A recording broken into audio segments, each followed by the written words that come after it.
Good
morning.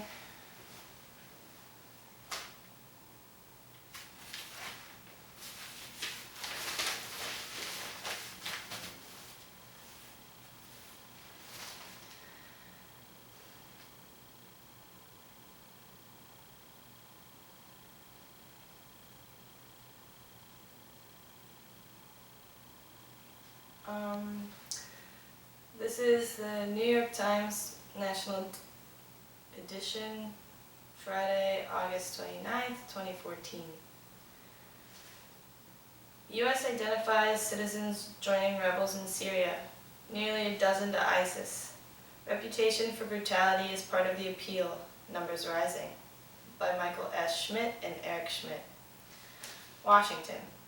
American intelligence and law enforcement agencies have identified nearly a dozen Americans who have traveled to Syria to fight for the Islamic State in Iraq and Syria, the militant group that the Obama administration says poses the greatest threat to the United States since Al-Qaeda before September 11, 21 attacks. As ISIS has seized large expanses of territory in recent months, it has drawn more foreign men to Syria, requiring more American and European law enforcement resources in the attempt to stop the flow of fighters, senior American officials said. And as a result of the increasing numbers of men, ISIS is now recruiting foreign women as jihadi wives. ISIS has become more attractive to would-be militants because, unlike Al-Qaeda, it has seized territory that is ruled by strict Islamic law. ISIS is able to hold itself up as a true jihad, said senior American official.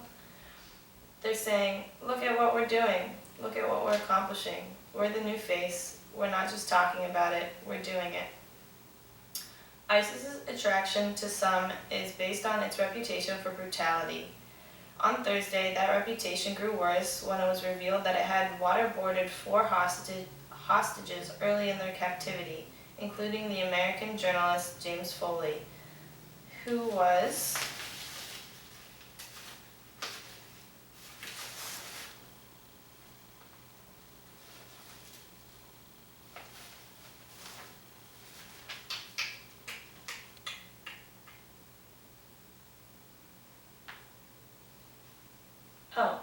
beheaded this month.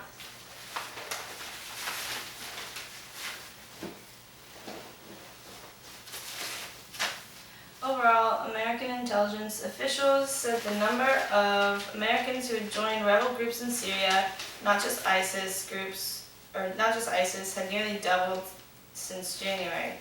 Officials now believe that more than 100 Americans have fought alongside the groups there since the civil war began 3 years ago. Far more Europeans have joined the fight against President Bashar al-Assad, more than 1,000 according to many estimates. The British government has identified about 500 of its citizens who have gone to Syria, according to the senior British official. About half have returned to Britain and a small number have died on the battlefield, said the official. Senior American officials acknowledge that the conflict in Syria and Iraq drags on. It is becoming more difficult to track Americans who have traveled there. In many instances, the American law enforcement and intelligence agencies are learning that Americans are there only long after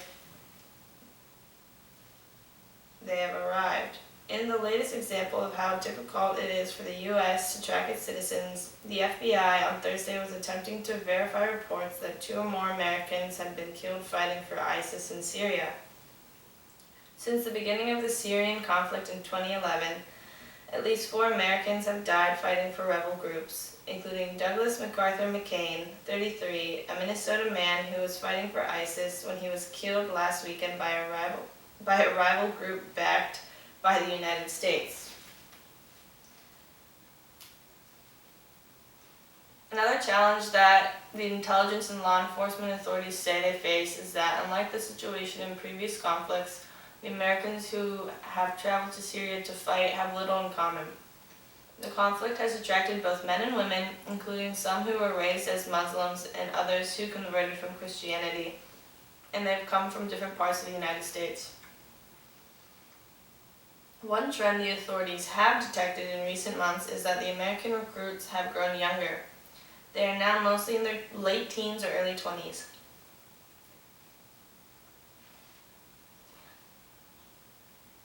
The territorial gains by ISIS and its attempt to govern towns and cities in eastern Syria and western Iraq have forced it to recruit foreigners not just for the battlefield.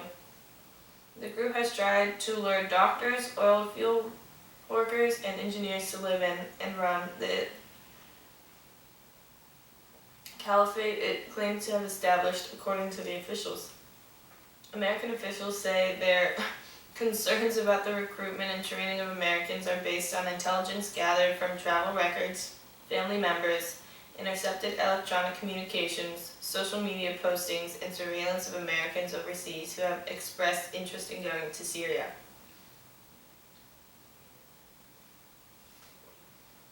The FBI's psychological analysts at Quantico, Virginia, armed with court-approved powers, are increasingly monitoring the activities of Americans who have expressed extremist views in jihadist chat rooms and on websites. It is an effort to chart their radicalization, officials say. But ISIS and other violent Islamist groups operating in Syria have not been deterred by the American efforts. In Minneapolis, for example, Abdirizak Bihi, director of the Somali Education and Social Advocacy Center, said that young Somali women were being recruited by violent Islamist groups to support Syrian militants. Mr. Bihi said in an interview that despite efforts to combat the recruiting, multiple Somali families in the city have lost their girls to Syria. "We are frustrated because nobody's helping us," he said. "We are losing everything we have." The ISIS-led fighters that swept into Mosul in June and advanced south to within 60 miles of Baghdad, the capital, had built considerable momentum in recruitment. "There's certainly been a PR boon for them," said Matthew Levitt, director of the Stein Program on Counterterrorism and Intelligence at the Washington Institute for Near East Policy. New attention was focused on ISIS on Thursday when the Washington Post reported that the group had waterboarded at least 4 of its Western hostages.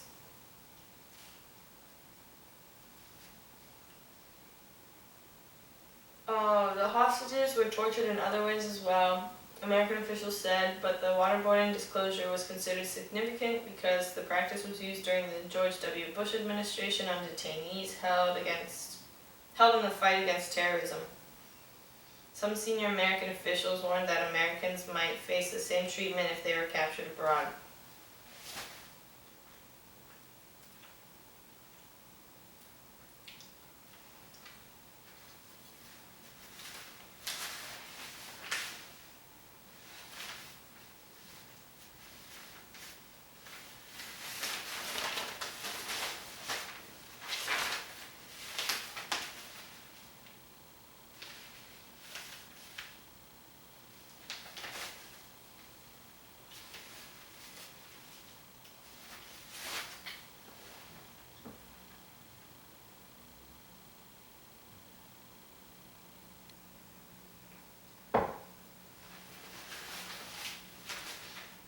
Obama urges calm in the face of two crises. Volatile situations in Syria and Ukraine by Peter Baker. Washington.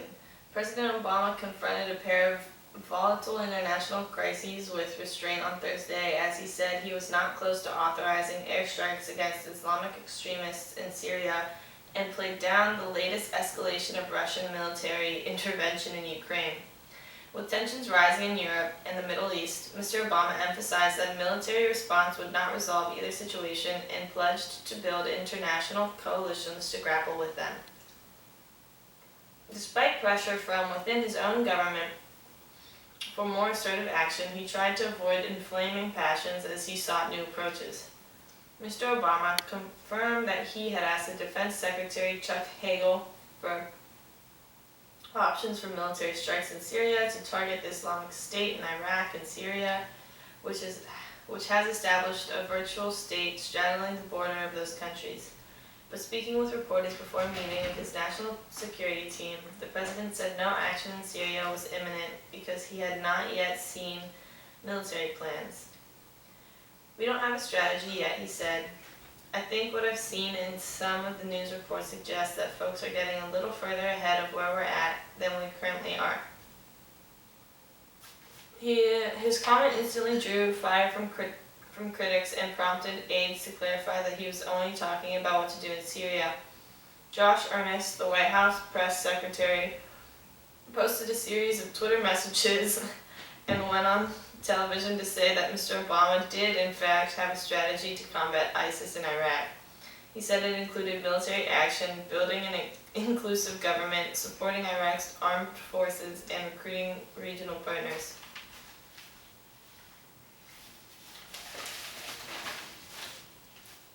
Mr. Obama seemed equally intent on managing expectations about what the United States may do in response to reports that Russia has sent forces into Ukraine. Although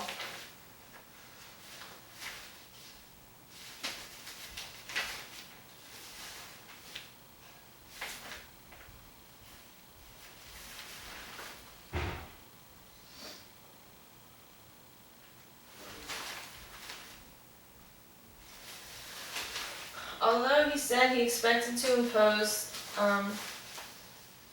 additional sanctions, he declined to call Russia's latest moves an invasion, as Ukraine and others have, saying they were not really a shift, but just a little more overt form of long-standing Russian violations of Ukrainian sovereignty.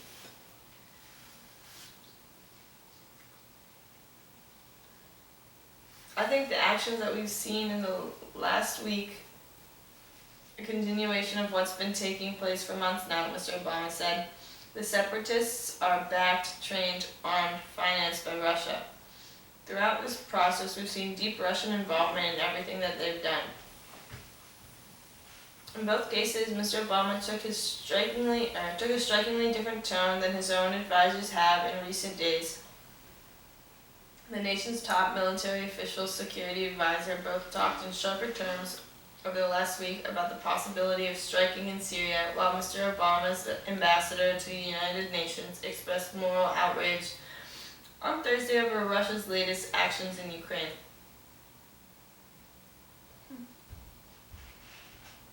In a blistering statement to the United Nations Security Council, just hours before the president spoke, the ambassador, Samantha Power, bluntly accused Russia of lying about its intervention. "The mask is coming off," Russia's denials, Ms. Power said, calling its action a threat to all our peace and security. "Russia has come before this council to say everything except the truth," she said. It manipulated, it has obfuscated, it has outright lied, so we have learned to measure Russia by its actions and not by its words. In the last 48 hours, Russia's actions have spoken volumes. On both Syria and Ukraine, Mr. Obama's administration is engaged in separate, if parallel, debates about how aggressive to be, with the president seemingly acting as a brake on the more robust actions of some advisors.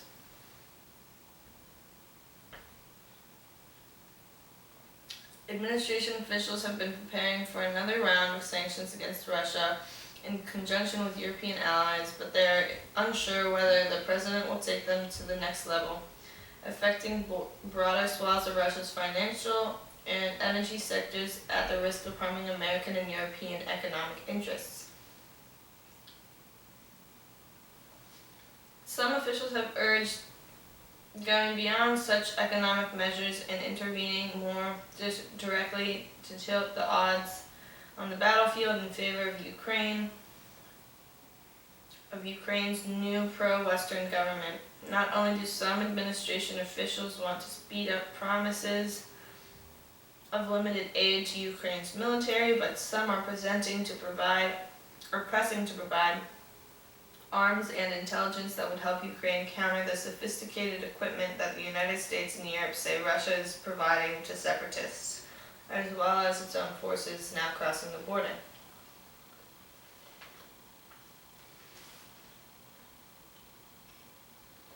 Similarly, officials are struggling with the question of how far to go in taking on ISIS in Syria, where the president has been deeply reluctant to intervene in bloody civil war. Mr. Obama has already ordered at least one special operations raid in Syria, a failed effort to rescue American hostages held by ISIS, but it's unclear how willing he would be to authorize more. Officials are debating whether an air campaign would involve manned jets or just drones, and whether they would target masked forces or specific leaders. These were questions Mr. Obama was not eager to address during his session with reporters on Thursday. Instead, he noted that even the airstrikes he had authorized in Iraq for the last few weeks were limited, and said Syria is not simply a military issue, it's also a political issue. Mr. Obama acknowledged, however, that Syria had given ISIS a safe haven here in ungoverned spaces, and that to roll back the group, we're going to have to build a regional strategy. He used the occasion to chastise allies in the Middle East for playing both sides when it came back to ISIS, and he was sending Secretary of State John Kerry to the region to assemble a coalition against the group. He also rejected the notion that attacking ISIS might help President Bashar al-Assad of Syria in the civil war there. I don't think this is a situation where we have to choose between Assad or the kinds of people who carry on the incredible violence that we've been seeing there, he said. The Russian escalation came even as Mr. Obama prepared to travel to Europe next week to meet with NATO allies and try to reassure the Baltic states that the United States would stand by them in case of aggression from Moscow. Mr. Obama spoke by telephone on Thursday with Chancellor Angela Merkel of Germany to discuss their next moves, and invited President Petro Poroshenko of Ukraine to visit him in Washington next month.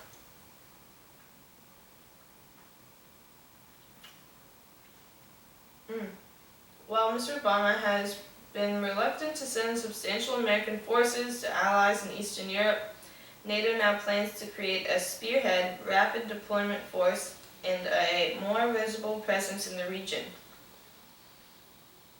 But Mr. Obama ruled out direct involvement. "We're not taking military action to solve the Ukrainian problem," he said. "What we're doing is to mobilize the international community to apply pressure on Russia and recognize that a military solution to this problem is not going to be forthcoming."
As Ebola grips city, quarantine adds to chaos.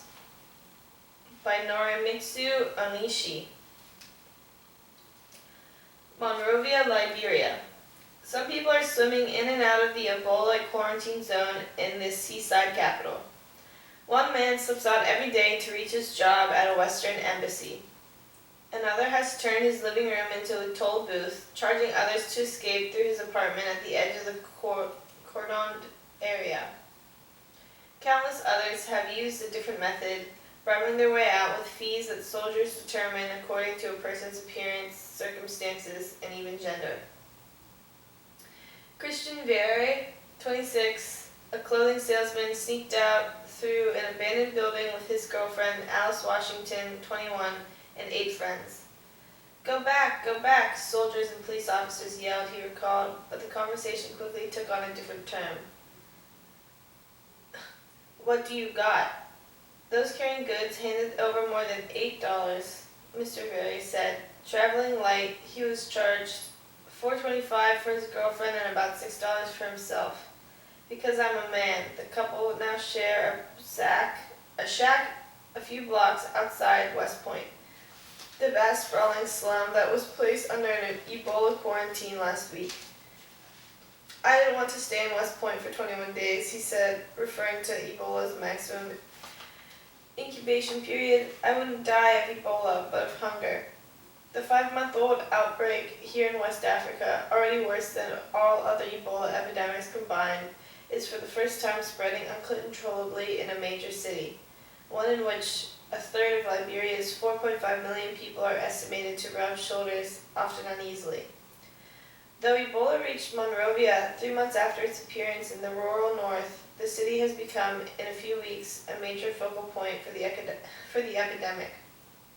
The outbreak has overwhelmed the government of President Ellen Johnson Sirleaf, who has won the Nobel Peace Prize in the admiration of leaders around the world, but her management of Liberia has long drawn criticism at home, and now her handling of the Ebola epidemic has presented her with a political crisis that is galvanizing her opposition. We're suffering. No food, ma, no eat. We beg you, ma, one man yelled at Mrs. Johnson Sirleaf as she visited West Point this week. Surrounded by concentric circles of heavily armed guards, some linking arms, some wearing surgical gloves. We want to go out, yet another pleaded. We want to be free, mama, please. International Ebola experts and her own health officials advised against imposing the quarantine in West Point, worried that it would antagonize a population whose cooperation the government desperately needs to stop the epidemic. But Miss Johnson Sirleaf sided with the army, which was the strongest proposition.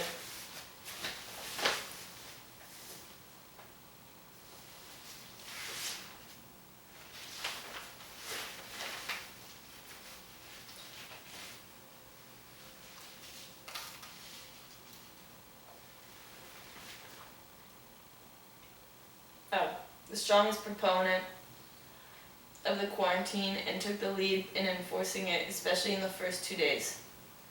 Putting the police and the army in charge of the quarantine was the worst thing you could do, said Dr. Jean-Jacques Muyembe, a Congolese physician who helped identify the Ebola virus in the 1970s. Battled many outbreaks in Central Africa and has been visiting Monrovia to advise the government. You must make the people inside the quarantine zone feel that they are being helped, not oppressed. Isolating communities has succeeded in some rural areas in past outbreaks in Central Africa, but the quarantine of an entire urban neighborhood where 60,000 to 120,000 people are crammed into crumbling shacks has proved to be more than just porous. It has also led to deadly clashes with soldiers and may even be helping spread the disease, experts said, forcing people to crowd together for basic humanitarian aid like food relief.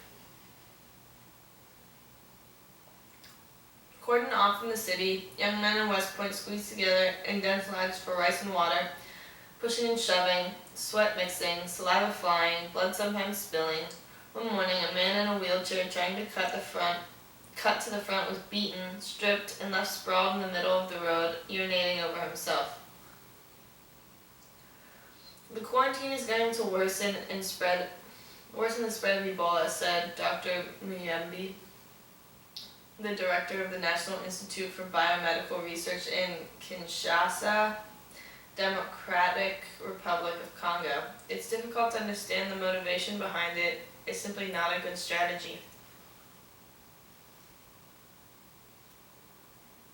Louis Brown, the Liberian Minister of Information, said the president made a decision based on both health and security concerns. Though Ebola has been spreading throughout other parts of the city, he said, the government singled out West Point because of its dense population and potential for political instability, as shown when residents recently stormed an Ebola holding center that they did not want in the neighborhood. We're not saying that Ebola is any more present in West Point than in other places in the country. That's not the argument we're making. But the potential is in the size of the area and the interaction with the city itself. He said, we are not claiming to be experts on Ebola. We've never had to deal with this kind of thing, but we've always had to deal with our people. We understand our people more than we understand this disease.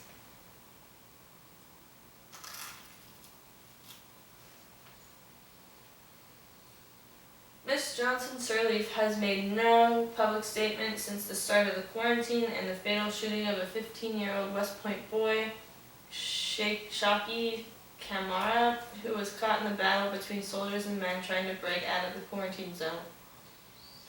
During her visit to West Point, she apologized to his family and looked at those calling for help with sympathy in her eyes, saying little. Walking several feet behind her, a man in a checkered shirt pulled out Liberian dollar bills from a backpack with a gloved hand and tossed the money to the loudest protesters.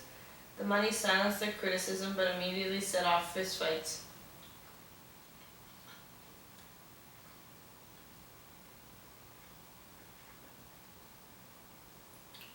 A Toyota Land Cruiser took the president out of West Point. Her guards and entourage followed on foot, tossing the used gloves on the ground on their way out. No one knows. An explosive outbreak. No one knows yet why Ebola has succeeded in spreading at such an alarming rate here in the capital. Ebola has reached the capital cities of Freetown, Sierra Leone, and Conakry, Guinea, and the two other West African nations most affected by the current outbreak, but the disease has been more effectively contained.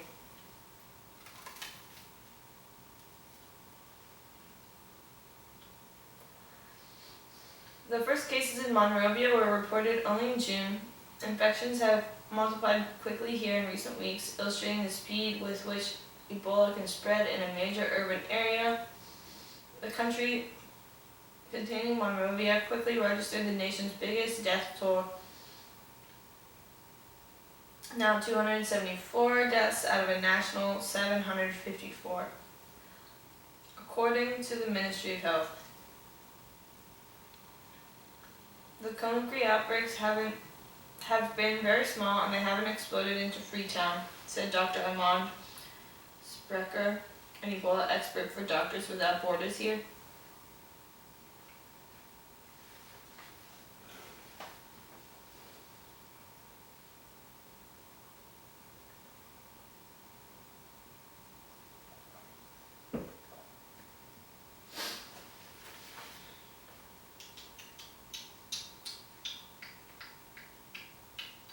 So something is different in Monrovia.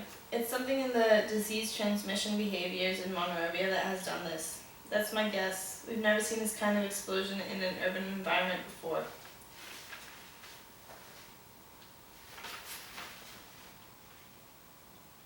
Others point to a political system long dominated by an elite out of touch with the population and more focused on jockeying for power. Politicians, including members of the president's own party, publicly expressed doubts about the extent of the outbreak and even accused her administration of exaggerating it to collect money from international donors.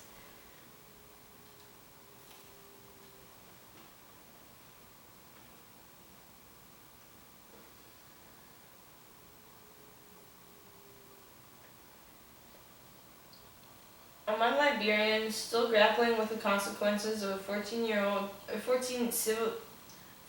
civil war that ended in 2003, distrust of the government runs deepest in Monrovia's poorest neighborhoods.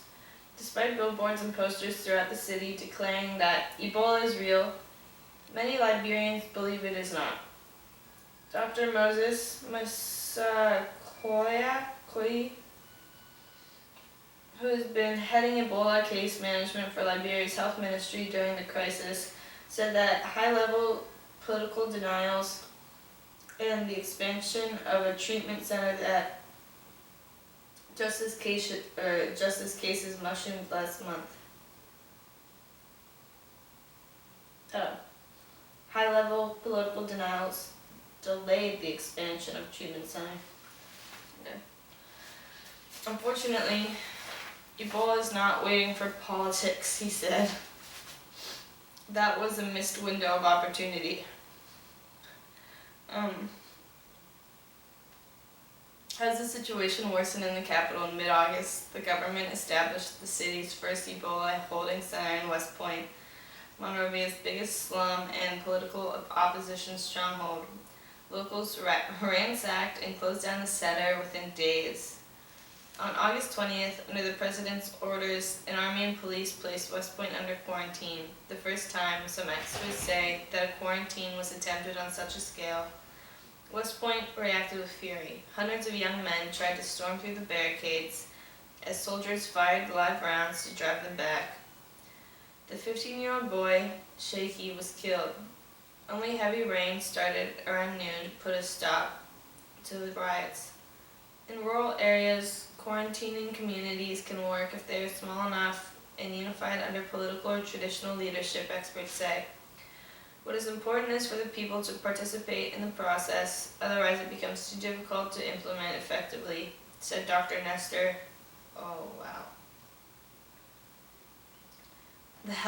The World Health Organization's director for Liberia. A week into the quarantine of West Point, life is getting harder for those without the means or connections to get out. The price of goods that find their way into the quarantine zone, rice, water, coal, prepaid cell phone cards, soap, had doubled.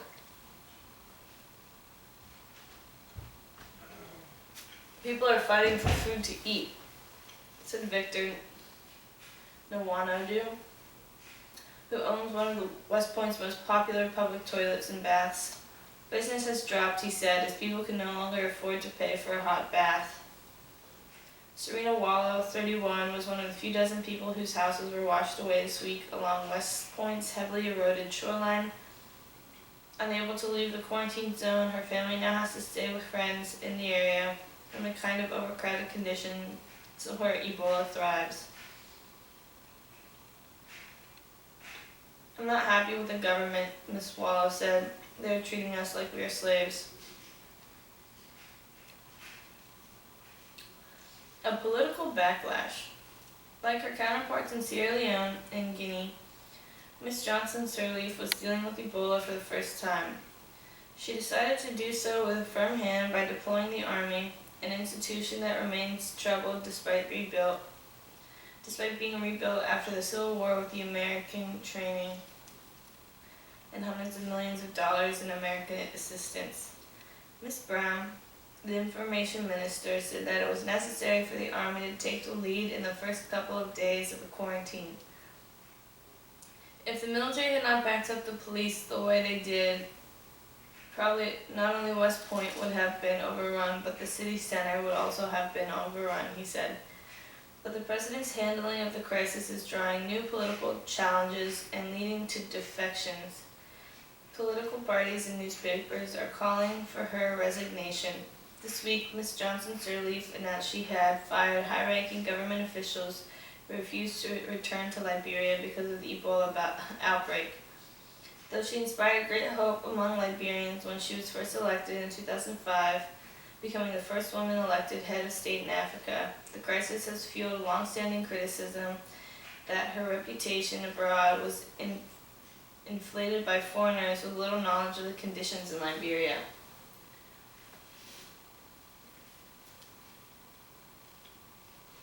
This Ebola thing now has basically laid the thing out like this. The system is bad, the emperor has no clothes, said Samuel P. Jackson, who served as an economic advisor to the president until the end of July, but is now backing Benoni W. Ure, a businessman believed to be Liberia's richest man and candidate in the next presidential election. Mr. Ure was also a close advisor to Charles Taylor, the former president, convinced by an international court of war crimes, or convicted by an international court of war crimes and crimes against humanity. For months, Mr. Ure has been criticizing the government's handling of the outbreak. He said Ms. Johnson Sirleaf must take the ultimate blame for everything. One of the greatest sources of public anger, he pointed out, has been the government's inability to pick up the bodies of the Ebola dead, which have often been left in people's houses or even dumped on the public streets. Come on, Mr. Ure said, calling it an example of the government's incompetence.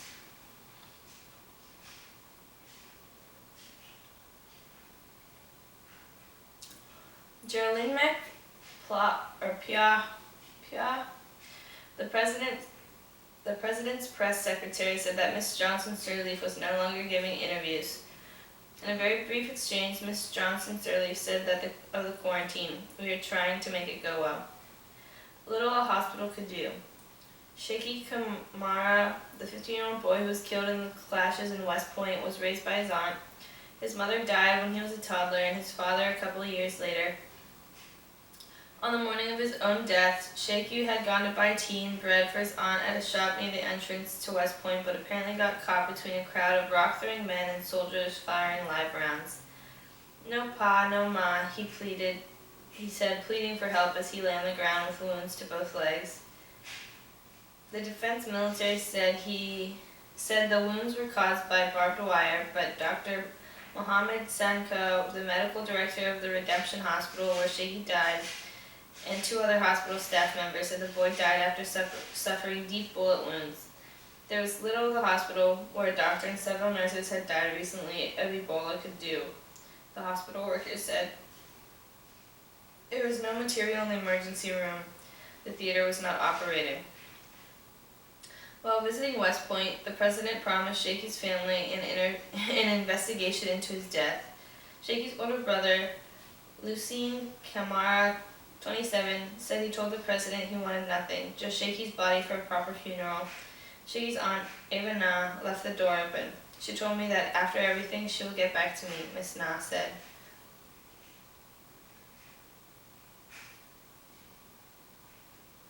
A couple of hours later, the military released Shaky's body to his family, and he was buried at Monrovia's Muslim cemetery.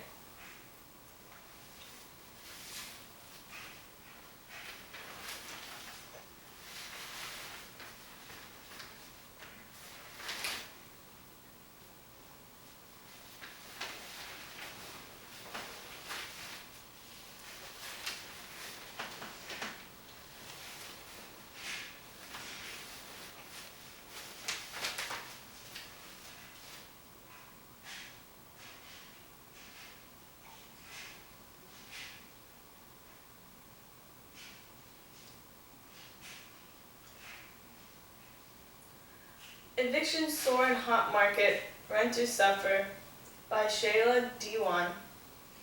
Milwaukee. Just after 7 a.m., sheriff's deputies knocked on the door of the duplex apartment holding a fluorescent orange eviction notice. The process was quick and efficient. The moving crew began to carry out the family's possessions and stack them neatly at the curb. Celeste Wilson, the tenant, appeared on the front step in pajama pants. Miss Wilson, 36, explained that the family had missed a month of rent when her husband fell ill, so the landlady filed for eviction. Knowing they would be thrown out, the Wilsons had already found a new home, paying double security deposit and an extra $300 because of the open eviction case. It's the stability I think about, or I worry about. Miss Wilson said, watching her 5 children trickle out into the yard that had been their playground for 5 years. They've got to start off fresh, get new friends, new neighbors. It might not show now, but maybe later on in life. For tens of thousands of renters, life has become increasingly unstable in recent years, even as the economy has slowly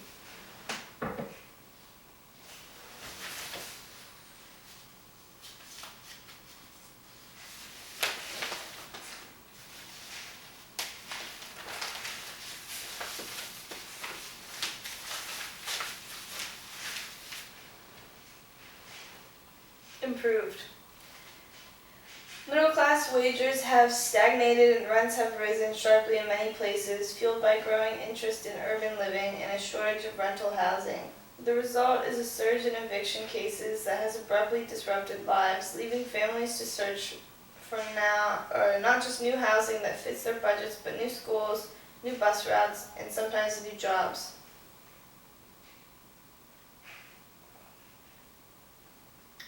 In Milwaukee County, for instance, the number of eviction cases filed against tenants leapt by 43% from 2010 to 2013, according to figures gathered by the Neighborhood Law Clinic at the University of Wisconsin Law School. Other parts of the country have seen similar, if less dramatic, spikes, not only in high-cost cities like San Francisco. Excuse me. Landlord-tenant laws and housing market conditions vary widely, and evictions are not surging everywhere. And a court filing does not necessarily result in eviction. Some cases are resolved through payment plans or other agreements, but from 2010 to 2013, Maine experienced a 21% increase in eviction filings, Massachusetts 11%, and Kentucky 8%.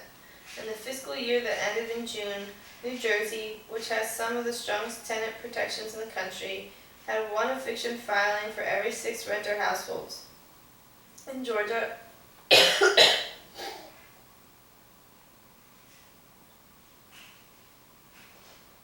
where court statistics do not differentiate between tenants evicted by landlord and homeowners evicted after foreclosure, filings soared to almost 270,000 last year, a 9% jump since 2010. Over the same period, according to the search firm CoreLogic, the number of foreclosures dropped by half.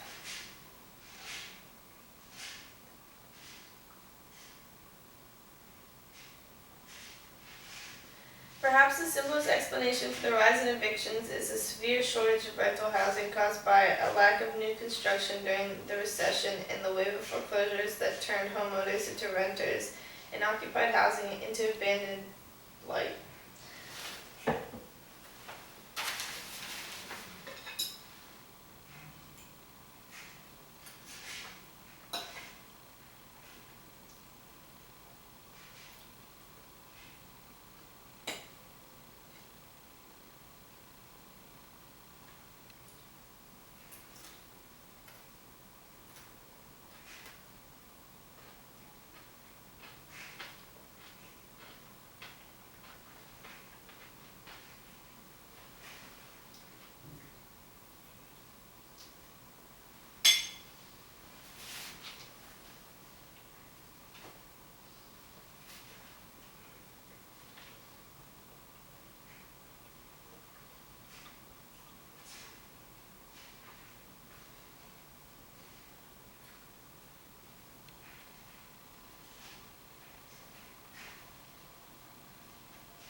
A vast majority of renters living in cities, but evictions are not limited to urban settings. Rural areas like western Oklahoma, where an oil and gas boom has increased demand for housing, have also seen an increase in eviction filings. The rising demand for and tight supply of apartments means landlords can now afford to be more exacting in their standards if not outright aggressive, in replacing renters with those who can pay more. In the second quarter of this year, the rental vacancy rate sunk to its lowest in almost 20 years. While rents in inflated adjusted dollars remain close to their peak,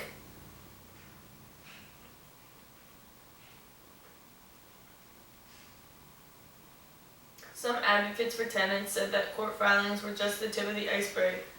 Many renters have been displaced by rising rents, threatening letters, one-time payoffs, and condo conversions without ever going to court. The rental shortage has made the most vulnerable tenants susceptible to eviction. So many of our clients are people of color, people with disabilities, people who have suffered extreme health crises for a long time, or long-term chronic illness, said Christine Donahoe, a staff attorney with Legal Action of Wisconsin. Over 2 days in Milwaukee County, sheriff deputies evicted 2 renters with mental illnesses, one of whom responded only to the initials VG from victim of government. The boss of the moving crew, Jim Britton, said, "I'm seeing this more and more. 1 out of every 5 people who move, it seems, have mental health issues." Eviction can have a domino effect. People double up with relatives, placing their hosts at risk of eviction themselves for having unauthorized guests. Children to school, parents find themselves far from their jobs or their normal means of transportation. You would think that eviction is caused by job loss, but we found evidence that eviction can actually cause you to lose your job, said Matthew Desmond, a Harvard sociologist who studied evictions in Milwaukee. He found that women in poor minority neighborhoods were evicted at higher rates than men, and that in court cases, tenants living with children were almost 3 times more likely to be evicted than those without children. We also found that people that are evicted even years later have higher rates of depression and higher rates of mental hardship, like hunger and lack of medical care, he said. In some cases, economic realities have affected landlords as well as tenants, pushing them to act. In housing court in Madison, Wisconsin, Denise Carty, a nursing consultant who owns 1 rental unit, said she had reluctantly filed a case against her tenant, a single mother, after years of charging below market rent and tolerating late or missed payments. The debt had piled up to more than $5,000. "I can't sustain this anymore," Ms. Carty said. Even if an eviction case is ultimately dismissed or decided against the landlord, it can cause problems for a tenant who is looking for a new apartment.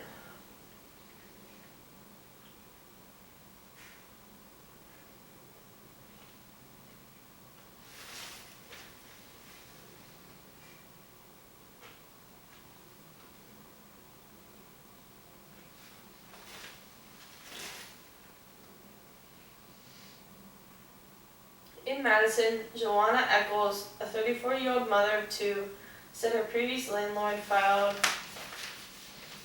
an eviction in Milwaukee.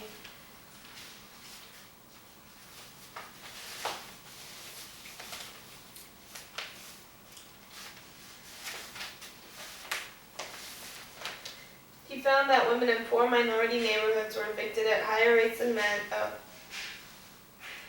That her previous landlord filed an eviction after 1 late payment, and the filing has haunted her ever since, even though she settled the bill.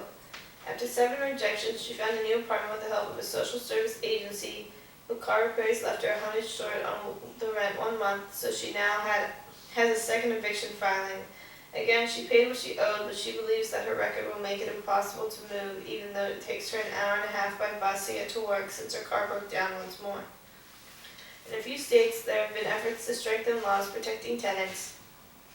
A new law in Rhode Island seeks to help renters in place of their residents go through foreclosure.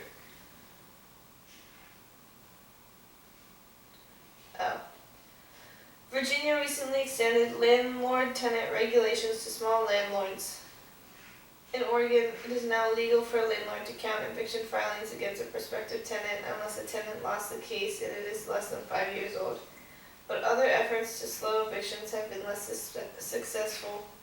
In California, a recent effort to narrow the Ellis Act, which allows rent-controlled apartments to be converted into condominiums, failed in the state legislature.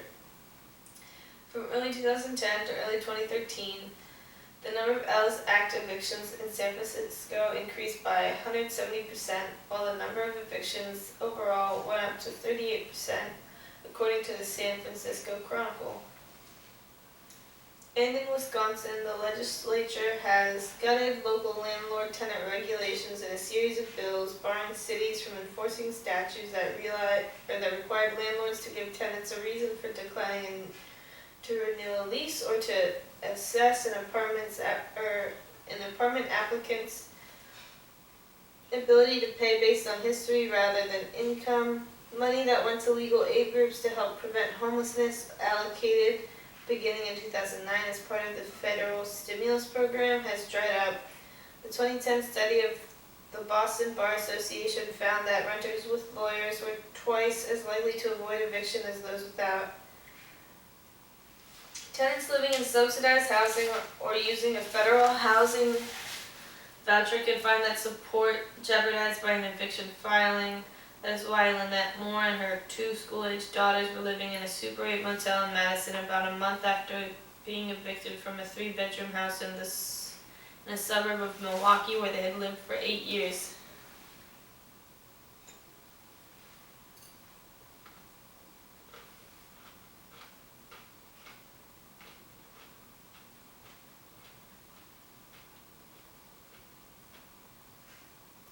The landlord had given her notice that he was planning to sell the house, she said, but without a place to go, she had stayed until he had filed against her in court.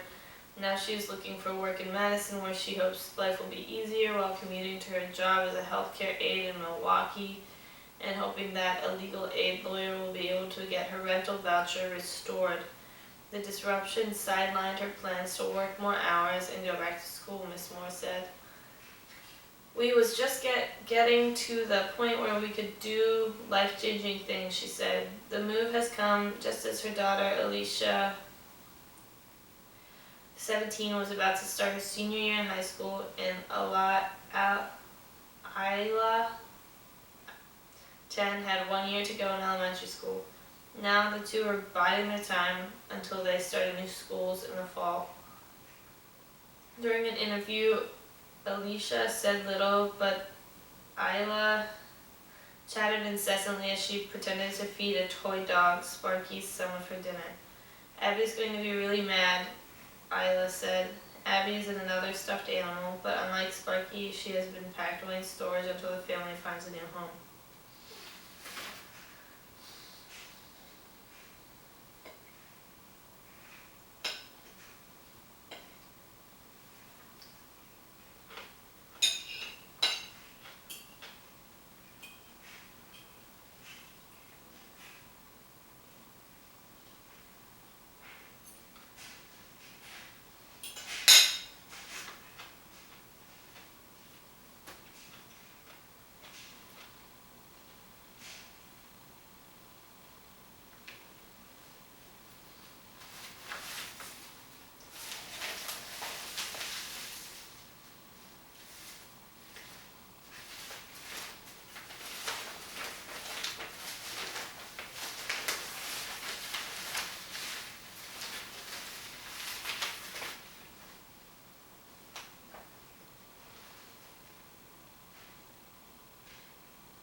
Obama's Food Master General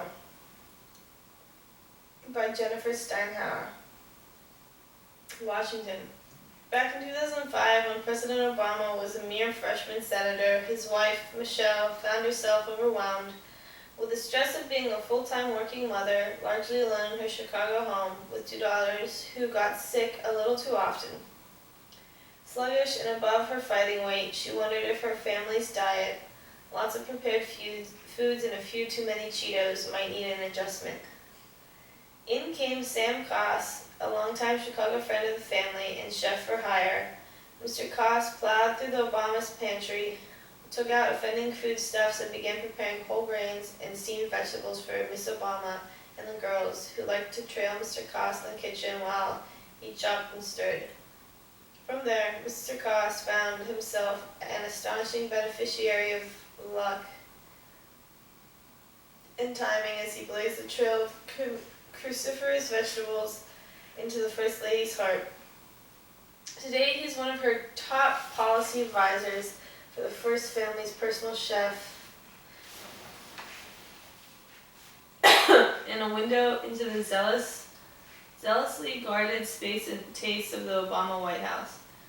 In a demonstration of Mr. Koss' preeminent good-friendedness, Mr. Obama spent 5 hours in Mr. Koss's Logan Circle apartment last week, in the middle of a crisis in Iraq, Ukraine, and Ferguson, Missouri, ostensibly celebrating the chef's last week as a bachelor. This weekend, the First Family will attend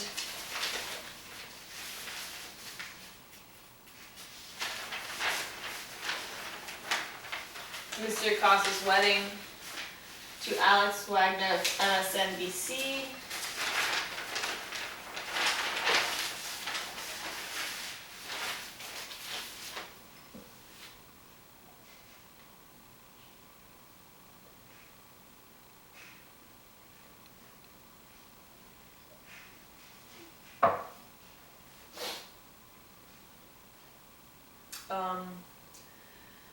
Mr. Koss's wedding to Alex Wagner of MSNBC at a Westchester County farm-to-table restaurant favored by the Obamas. Mr. Koss, who cooks for the Obamas 5 nights a week, has one of the highest public profiles of anyone in the East Wing, as the point man and public face for Mrs. Obama's Let's Move fitness campaign, which has about 70 private partners and the involvement of a dozen federal agencies. He is criticized by Republicans who dislike what they call the program's onerous mandates and by food policy experts who say the East Wing has not whipped up enough kale. In between, Mr. Koss manages a frantic schedule of travel, cooking, and commuting, although he can be found grilling prime beef for the Obamas just outside of the North Portico on many a Friday steak night at the White House. At the same time, he has helped to popularize a way of eating embraced by moneyed urban foodies, just as the First Lady's fashion choices and toned biceps permeate the consciousness of the country. Miss Obama and Mr. Koss have taken organic gardening and the whole wheatification of grilled cheese sandwiches mainstream.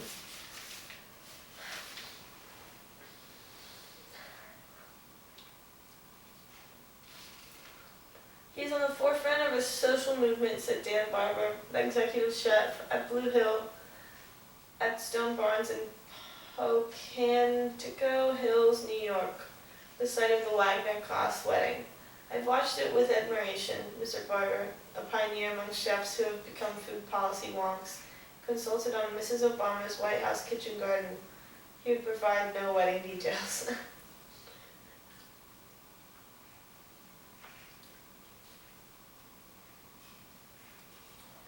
Mr. Koss grew up in Hyde Park, Illinois, and attended the University of Chicago laboratory schools, where his father was a teacher. One of the elder Mr. Koss's 5th grade students was Malia Obama, now 16.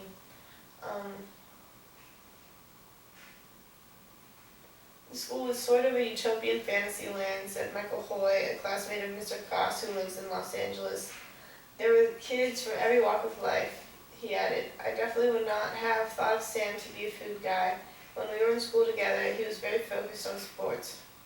Mr. Koss played center field on the community college baseball team, then transferred to the University of Chicago, where he soon became entranced with food.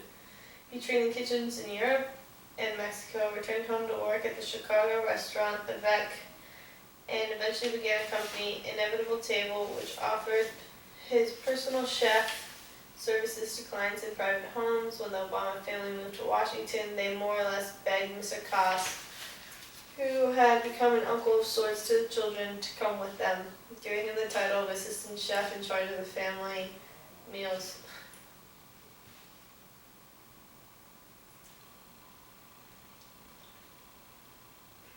The White House executive chef, Christetta Comerford, handles state dinners and other official entertaining.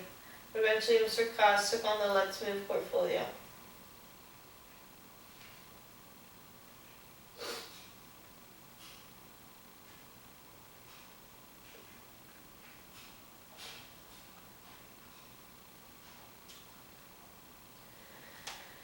A trusted member of the Obama's inner circle, Mr. Koss moves from rounds of golf with the president to cable television studios, where he defends federal nutrition programs and new school lunch menus that critics say are too expensive and unappetizing to children. Not everyone finds him delightful.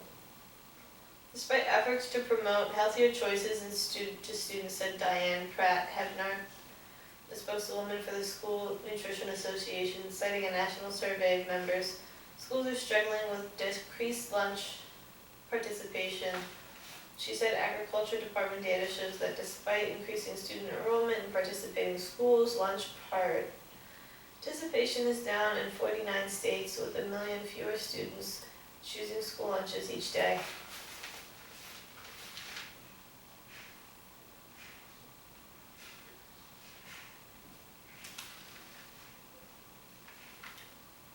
Under the new standards set by the Obama administration, Mr. Koss's special skill, several people said, is bonding with young people, from the Obama girls to inner city students in Washington, whom he takes on tours of the White House garden. He does an incredibly hard thing, which is to get kids to interact with him, said Tanya Steele, director of the Healthy Lunchtime Challenge, a recipe contest that is part of Let's Move. On Saturday, Mr. Koss, 34, will enjoy some of the best farm-to-table food in the country at his own wedding to Miss Wagner, 36, whose father, Carl Wagner, worked in Democratic politics in Washington and now lives in New York. The two, an efficacious union of liberal politics and camera-ready looks, met at the White House Correspondents Association dinner after party. For the first date, Mr. Koss talked to his friend Edward Cohen, who is a principal owner of Washington Nationals baseball team, into opening the stadium in the off-season so he could play catch with his new heartthrob.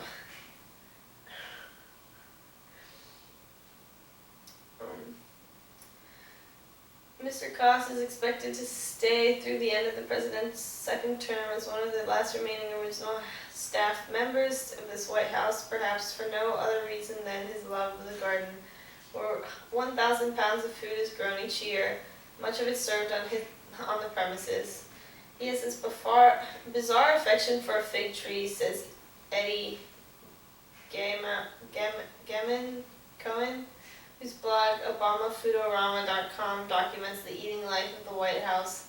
She was describing a tree that grew from a sapling donated to the White House by Monticello, Thomas Jefferson's estate. Once she said the tree was accidentally yanked up and tossed with the weeds, but Mr. Koss rescued it. He was very emotional about it, said Miss Gemma Cohen. Said he thought the tree was mad at him.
This is impossible.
New York City expands pre-K, rushing to beat the school bell, by Katie Taylor.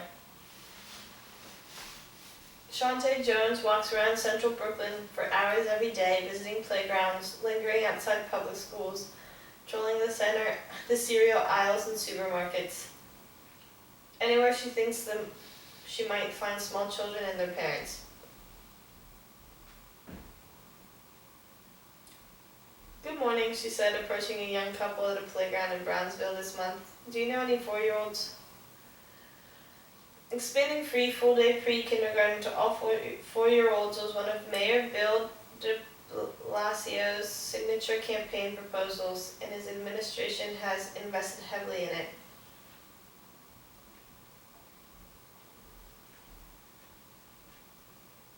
Training thousands of teachers and hiring close to 200 fire and health inspectors, teaching coaches and enrollment specialists like Ms. Jones to make sure that the first phase of the effort, involving 53,000 seats, rolls out next week without major problems. On Thursday, Mr. de Blasio announced that the city was close to reaching its enrollment goal, with 50,407 children signed up so far. Parents get what this means for their kids, said the mayor. They understand the difference between their child getting a strong start and not getting it. Still, many more pieces will have to fall into place by September 4th, the first day of school, for the program to go smoothly. Public school seats represent just a portion of Mr. de Blasio's vision for expanding early childhood education, but they are in some ways the most coveted.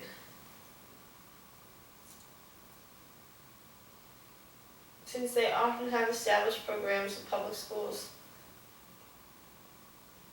With public school space in short supply, the city has had to rely heavily on private programs, some of which were approved in August and had to quickly rent or renovate classrooms, hire teachers, and order furniture and materials.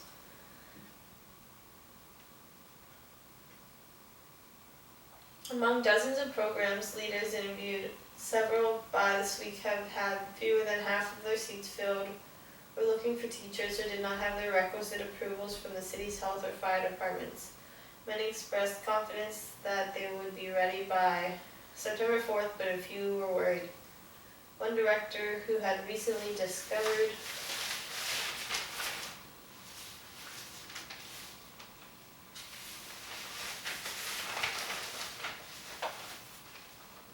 that her new building had lead problems. Wow.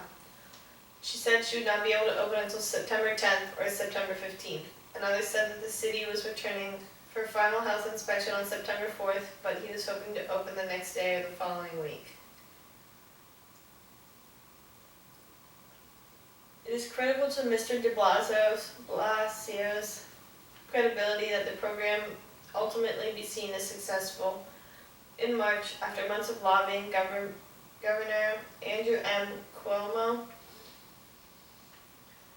and state legislators, the mayor won $300 million in state funding for expanding pre-kindergarten, overcoming skepticism about whether he could feasibly ramp it up so fast.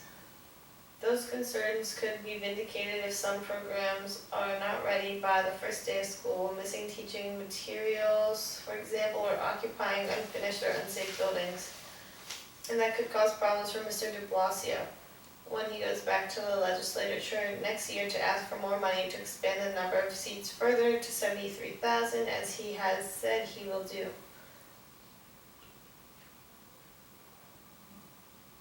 Mr. de Blasio himself has hardly sought to tamp down expectations, telling a crowd of pre-kindergarten teachers last week that the eyes of the world were on New York City's program.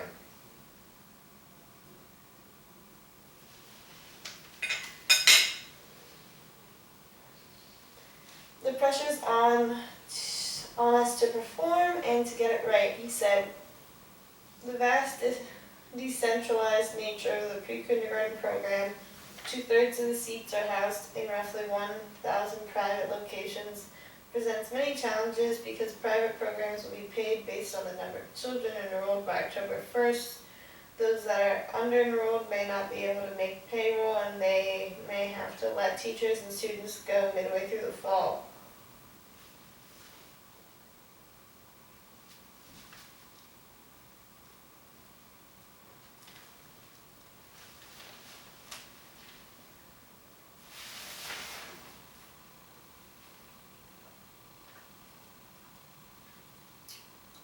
Jesse W. Collins, the executive director of Unity Neighborhood Center, a nonprofit organization in the Bronx that is offering pre-kindergarten for the first time this year, said that her program has filled only 17 of its 72 available seats so far, and that it was still waiting for final approval from the city's health department.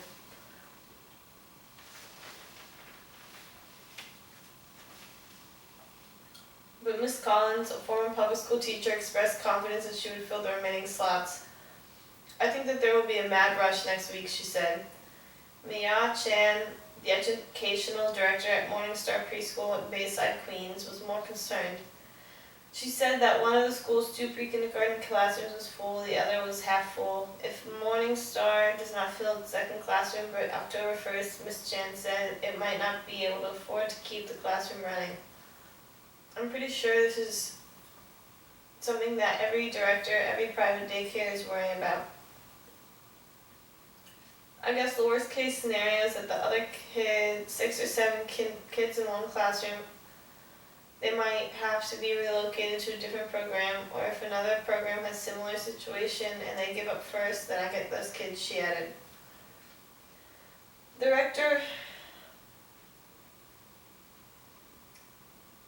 director of the center with a lead problem, who did not want her name or her center's name being used out of fear of bad publicity, said that the city has been very helpful, but that the process is extremely stressful. It's overwhelming at this point because we're under a lot of pressure to open as soon as possible, she said. The city comptroller,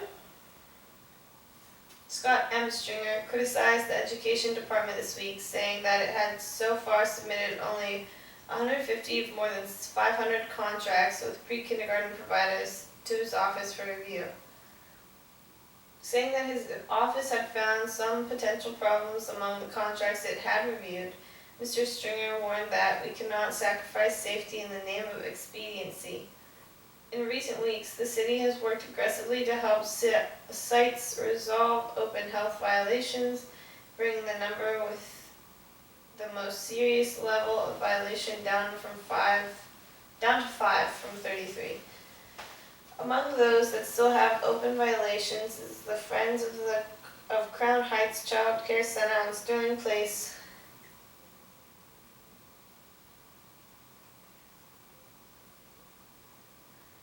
where on August 4th, inspectors found a child left unsupervised in a classroom and no records of immunizations or criminal background checks for some of his staff members, according to city records. The president of Friends of the Crown Heights, Ron Toney, said that the center had closed for 1 day this week so that the staff could receive a workshop in safety issues. Teachers simply have to be reminded to practice eternal vigilance, he said. Richard R. Bury, Jr., the deputy mayor overseeing the pre-kindergarten expansion, said in a recent interview that if sites were not ready by September 4th, they would not open, and the city would help enroll the children in other programs. It's a relatively small number of seats that we're actually worried about. We made sure that we wrote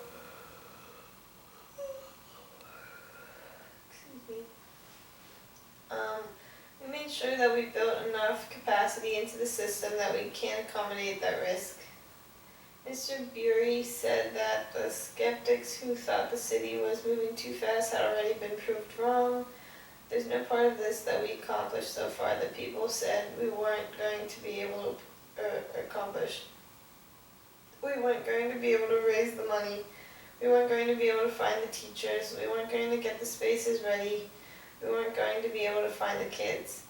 The proof that we shouldn't have gone slower is that we're going to open this fall with 53,000 children who have the opportunity to have a transformational educational experience, he continued.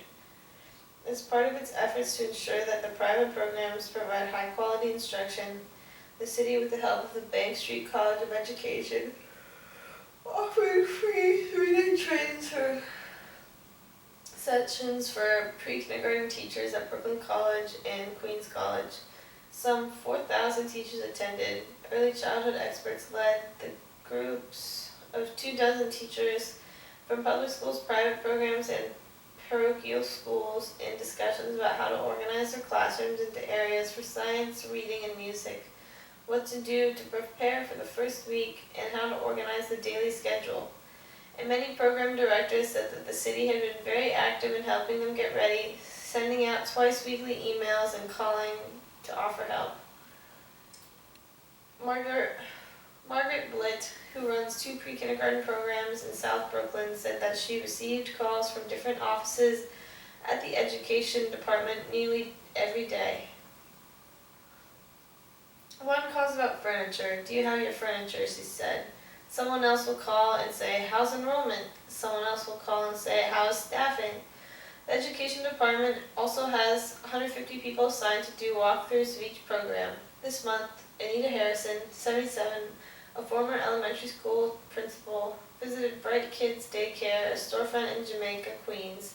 She inspected the exterior to make sure it was secure, noted the presence of a fire extinguisher and a smoke detector, checked the faucets in the bathrooms, and made sure there were no hazardous materials in reach of the children.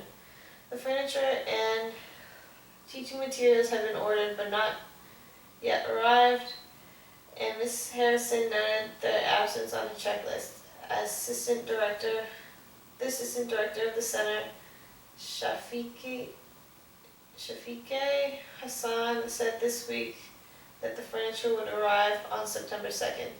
Before she left, Ms. Harrison asked the manager, Samantha Jones, what more the city could do to help, and left her phone number, urging her to call after the furniture arrived so that she could see the space in its finished state. This will look totally different in September, she said.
court dismisses murder case against ex-leaders by Thomas Fuller, Bangkok. A criminal court in Bangkok on Thursday dismissed a murder case against a former prime minister and his deputy, a highly conscientious decision likely to rekindle political animosity in military-ruled Thailand.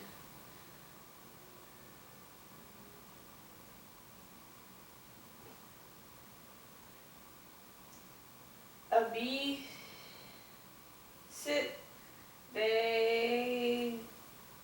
Vejjajiva, the former prime minister, and Suthep Thaugsuban, the former deputy prime minister, are accused of premeditated and attempted murder for ordering the military to clear central Bangkok for anti-government protesters 4 years ago. An operation that left dozens of people dead and thousands injured, including protesters, journalists, and bystanders. The Criminal Court of Thailand previously ruled that some of the protesters were killed by bullets coming from the direction of the troops, but the court on Thursday ruled that it did not have jurisdiction to judge Mr. Abhisit and Mr. Suthep, who gave the orders for soldiers to use live ammunition. The judges ruled that it was the jurisdiction of another court, a division of the Supreme Court that deals with political office holders. The decision was disputed even from within the court itself. The Thai news media reported that the decision was not accompanied by a separate note of disagreement by Thongchai Sena Montri, the president of the criminal court, who said the court had the authority to rule on the case. The court's decision transfers the prosecution into the hands of the National Anti-Corruption Commission, an institution that has no experience with murder trials. The anti-corruption agency that made little progress in the investigation case, despite the fact that the incident took place in 2010 in the words of a statement by the Office of the Attorney General, which issued a statement skeptical of the Thursday decision. Chokchai Angkau,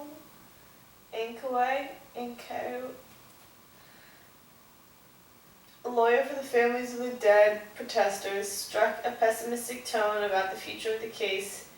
He also disputed the notion that the case must be transferred to a special court for office holders. Killing people is not part of their job, he said.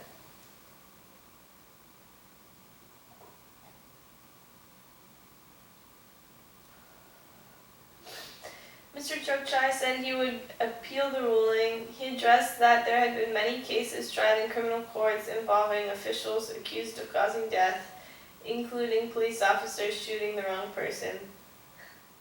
The crackdown on protesters in April and May 2010 left more than 90 people dead, including about 9 soldiers and 2 police officers, and was one of the bloodiest political clashes in recent Thai history. Payao Akkar, the mother of a nurse killed during the crackdown, said the decision on Thursday followed a pattern in Thailand where politicians involved in wrongdoing elude prosecution. This is Thailand, where the people are always the victims and the politicians from all sides never learn any lessons, she said. Ms. Payao said she realized that prosecuting a military crackdown might be difficult now that the military has seized power. A May 22nd coup ended 6 months of political stalemate in Thailand, and its leader, General Prayuth Chan-ocha, was named Prime Minister last week. Many people who are in power today were involved in the crackdown. No murderers will put themselves in jail.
Park offers respite for war-weary Iraqis by Azam Ahmed.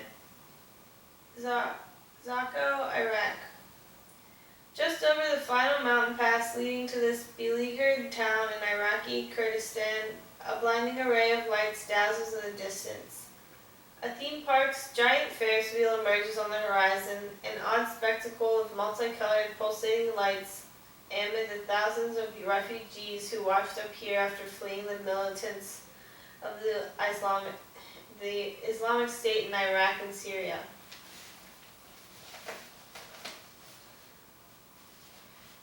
Theme parks, or even locals will admit, it is a jarring juxtaposition. Giant rainbow-colored slides, blaring pop music, hydraulic spinning rides, and paddle boats in a place where intense American airstrikes may be the only thing keeping militants from sleeping in. But on a recent weekend night, most people at the Happy Park were just glad for any kind of escape. "It's only for a kid," said Basima Hassan, strolling through the park with her husband and their 5 children. "I can sense their tension at home." Miss Hassan said the couple could no longer hide what was going on from their children. Sidewalks, plazas, and half-constructed buildings teem with those who fled ISIS's advance. Televised images of violence and suffering are too common. Though they do not understand everything, she said, the effects will emerge in sudden ways, like when the children take turns playing the role of ISIS in mock battles. "They feel much better when they are somewhere like this," she said. "They can have fun." Many visitors were wealthy families who could afford to flee to Zakko for safety. Others were long-time residents seeking a break. "It's for all of us," said Basim Alias, 53, who fled the town of Baratullah with his wife and children one day before the militants arrived, and now lives with his cousin. "We needed a change of environment." Peals of laughter filtering through the balmy evening as a group of girls on the kangaroo ride were hoisted up and dropped down in erratic motion. Teenagers stood in the center of a spinning, convulsing dance floor, moving with the melodies of explicit American pop music. Hundreds of visitors poured in through the evening. Young families pushed strollers. Clusters of girls bursted in giggles, and languid youths looked for something to scoff at. "If anyone tells you this place is cool, well, don't believe them," says Sobi Fazui, 21, hair perfectly gelled, clothes perfectly pressed, seated with his 2 friends on the edge of the grounds. Happy Park once hosted thousands on weekend nights. Giant tour buses rolled in, one after the other, carting Arab families from central and southern Iraq. Locals also flocked to the park with its roller skating rink, giant lake with dancing fountains, and manicured gardens. Those days are now gone, with ISIS on the doorstep. Roads are blocked, and an abiding mistrust of Arabs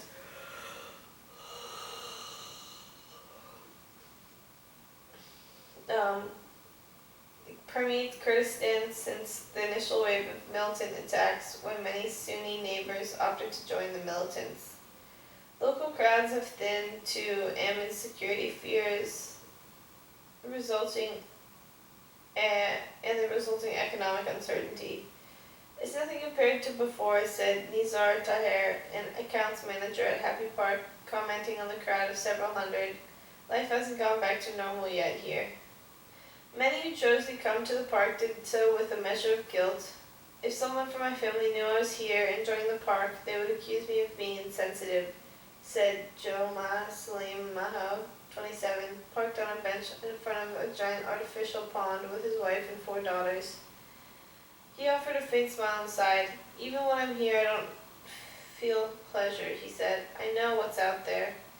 The evidence is hard to miss. A few hours earlier, a half a mile away, several hundred Yazidi refugees stood in a line under an oppressive sun, waiting for emergency payments from the national government. Police officers yelled names from clipboards. Men bunched together, clutching yellow folders with their family identifications, a requirement to process the roughly $850 payment. Those who did not have the time to grab their paperwork before fleeing turned up anyways, hoping someone might vouch for them. Seemingly in a different world, Happy Park was full swing by 9:30 p.m., and at least a few visitors seemed to be having fun.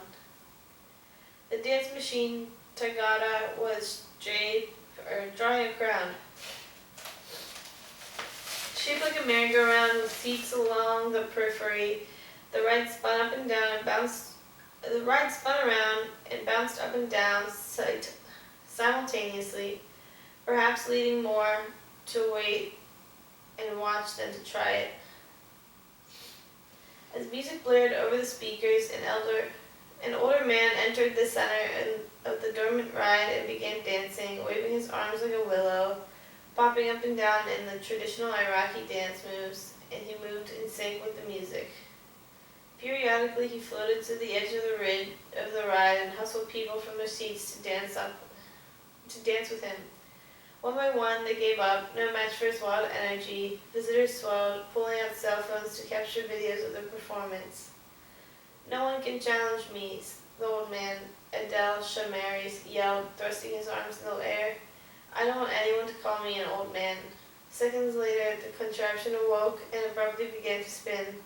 Tossed onto the seats like dolls, like a rag doll, Mr. Shamari hung on for dear life. A few of the younger men stepped into the center, defying the machine, to playfully taunted him. When the ride finally came to an end, Mr. Shamari stumbled down the stairs, laughing hysterically. "It reminds me of the discos in Baghdad," he said, slipping into his sandals, which had flown off during the ride. "This is a good chance for us. You can only do this in Kurdistan."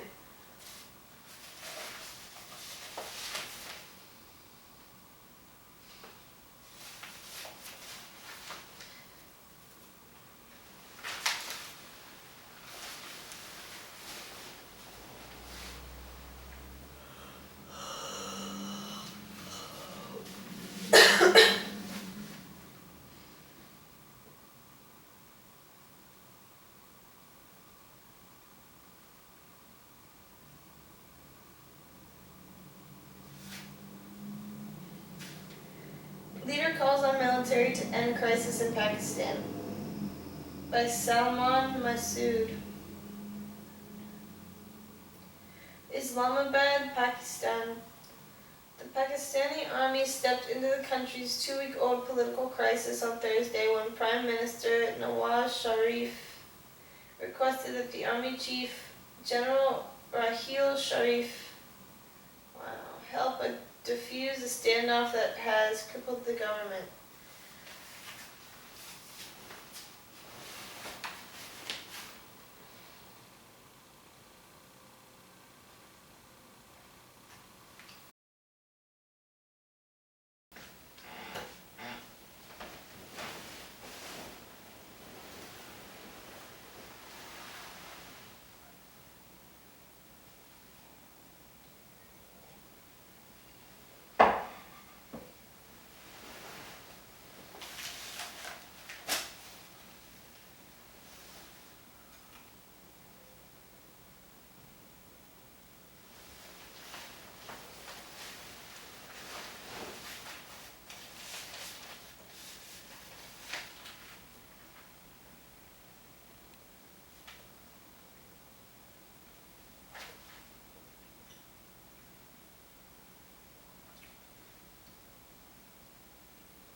Leader calls on military to end crisis in Pakistan.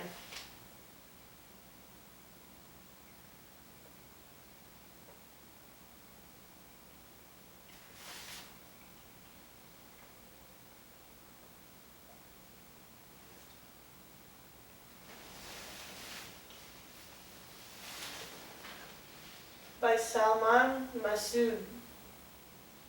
Islamabad, Pakistan.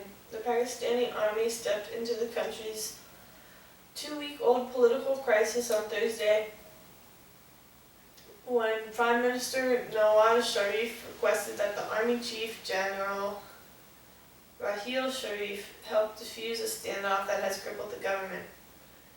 Thousands of protesters, led by the opposition politician Imran Khan and the cleric Muhammad Tahir ul Qadri, have been camped in Islamabad since August 15th as part of a protest movement aimed at forcing Prime Minister Sharif to resign.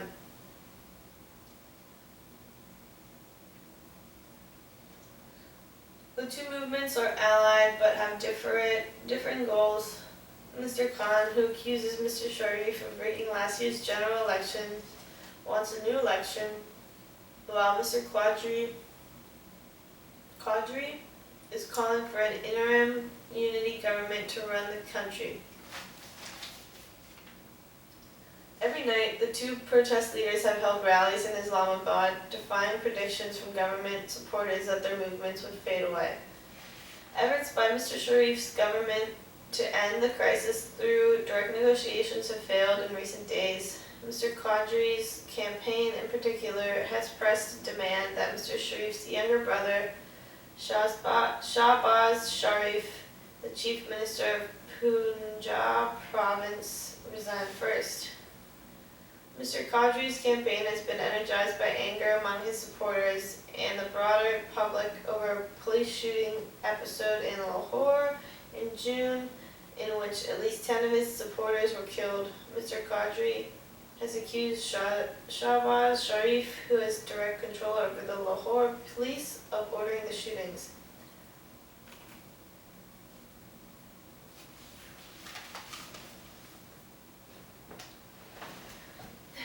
In an apparent bid to appease Mr. Qadri, the Lahore police on Thursday registered a murder case in relation to the shootings that named the Sharif brothers, several cabinet ministers, and police officers as suspects in the case.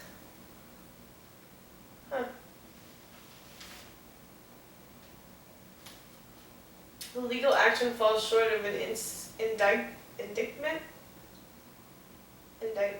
whatever, but is an official notice that the charges are being considered.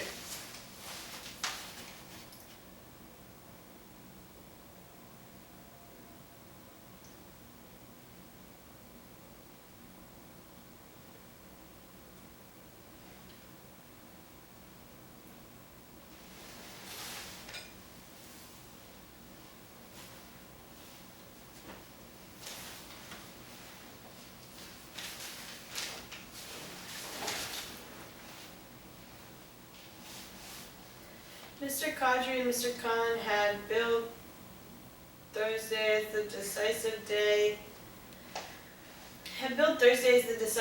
of their struggle to oust Mr. Sharif, leading to fears that they would push their supporters to storm the Prime Minister's house and Parliament. But any such move could bring them into direct confrontation with soldiers regarding those buildings. As the tensions mounted, Mr. Sharif met with General Sharif, who is not related to him, at the Prime Minister's house in Islamabad. Their second meeting in 3 days, the two men agreed to take necessary measures for resumption of the stalled process of negotiations, Mr. Sharif's spokesman said. Later, Mr. Qadri presented the announcement of it as a victory. The army chief has asked us to give him 24 hours to solve the crisis, he told the cheering supporters atop a shipping container.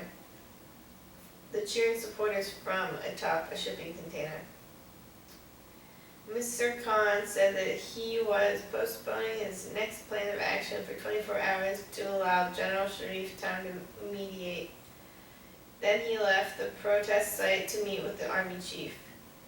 The prospect of an army intervention in the political crisis is unlikely to make many here nervous, as the Pakistani military has a long history of either manipulating politicians from behind the scenes or directly seizing power in coups.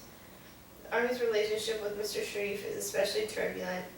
Mr. Sharif's last spell in power ended in 1999 with a coup led by General Pervez Musharraf, then the army chief.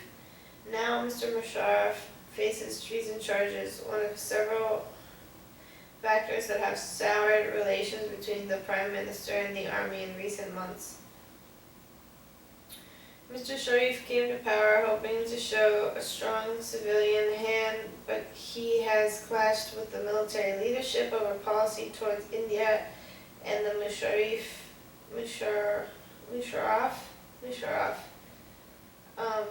treason case, and by publicly siding with Geo, a television network that accused military intelligence officials of trying to kill one of its journalists.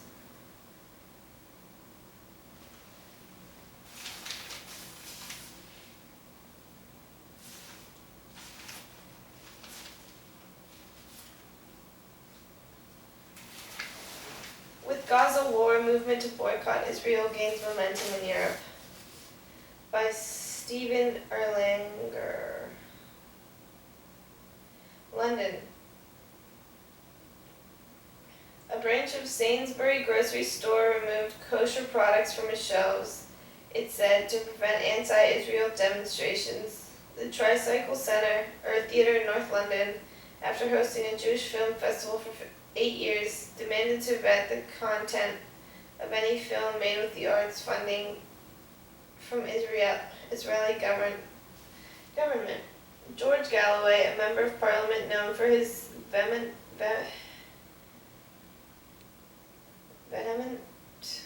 criticism of Israel, declared Bradford, England, an Israel-free zone.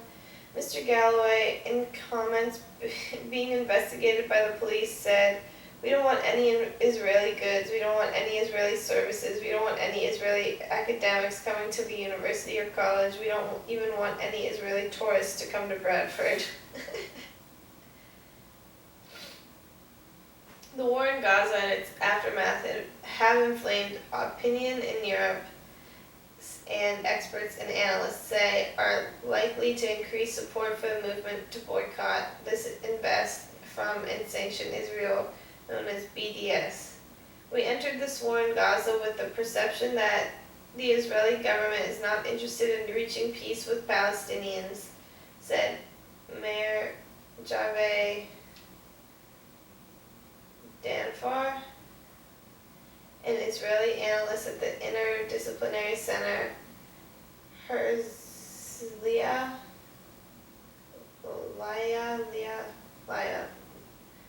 a private university. "Now, after the casualties and the destruction, I am very worried about the impact this could have on Israel. It could make it very easy for the BDS campaign to isolate Israel and call for more boycotts." Gilead Sher and Einav Yogev, in a paper for the Institute for National Security Studies in Tel Aviv, warned that Gaza means Israel pays a much heavier price in public opinion and an erosion of support for its positions in negotiations with the Palestinians. Along with reports of familiar anti-Semitic attacks on Jews, they said the movement to boycott Israel is expanding politically and among the public. Daniel Levy of the European Council on Foreign Relations points to the debate over halting arms exports in Israel, which has been given new momentum in Britain and Spain by the asymmetry of the Gaza war.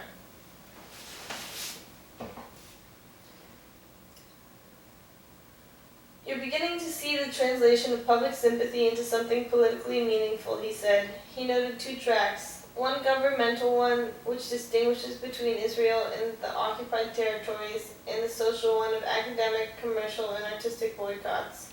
But for all the new attention around the BDS movement, the economic impact has been small, experts say. The European Union, which has been looked to for leadership on the issue, does not support the idea.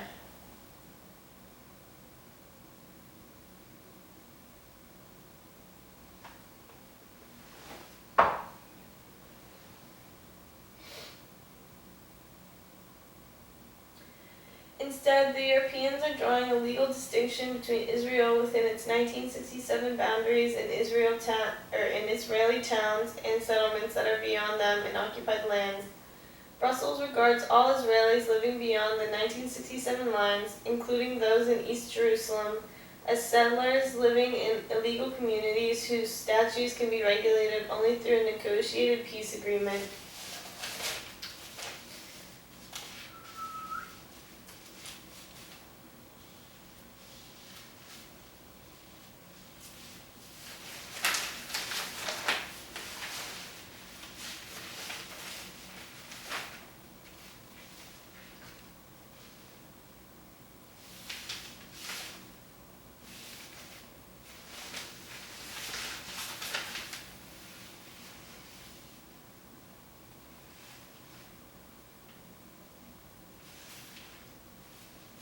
The Palestinians. In matters such as scientific cooperation, funding for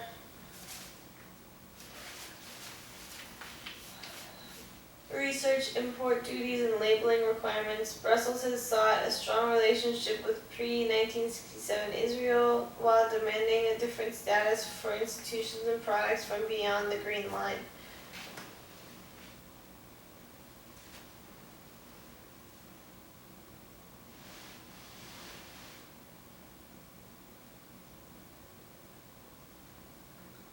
The armistice lines that ended in 1967 fighting but did not fix the borders or create a Palestinian state. Martin Schulz, the president of the European Parliament, said before the Gaza conflict that there is no boycott of Israel by the European Union, citing trade and scientific cooperation. The European Union defends the right of existence of Israel with all its means. The view that the Europeans are against Israel, I repeat, is wrong. Some members of the 28-nation European Union are closer to Israel than others, but the bloc is united on Israel within its 1967 boundaries.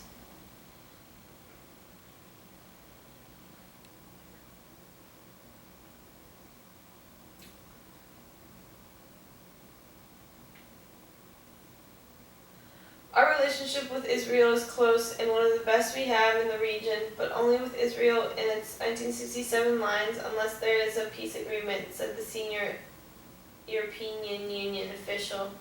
We are unclear, however, that what came under Israeli control in 1967 is not part of Israel. So the settlements are illegal under the international law and not helpful in the peace process. To that end, the European Union has demanded that all products produced by Israelis beyond the 1967 lines be labeled differently, and they are excluded from the duty-free trade agreement the bloc has with Israel. Proper goods from settlements are imported, but under different labels and tariffs. There is no question of a boycott, said the European official. In an agreement last December on scientific exchanges and funding known as Horizon 2020, Brussels insisted, despite fierce opposition from the Israeli government, on keeping Israeli institutions in the West Bank, like Ariel University, out of the deal. Since European funding is so important to Israeli academic institutions, the Israeli government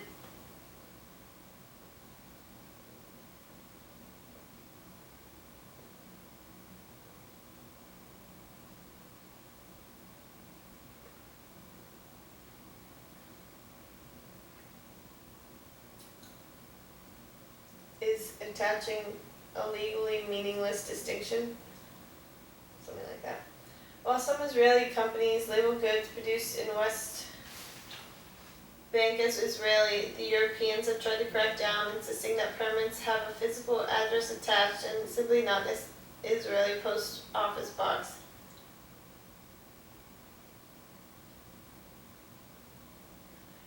Goods can be labeled as West Bank or as coming from a particular place, but cannot say made in Israel. The European Union has gone considerably further than the United States, declaring that Israel's settlements over the Green Line are illegal under international law. The United States simply calls them illegitimate and obstacles to peace. Israel says its settlement activity is consistent with international law, although it accepts that Some settlements are built illegally on privately owned Palestinian land, and says that all will be resolved as part of the final deal with the Palestinians.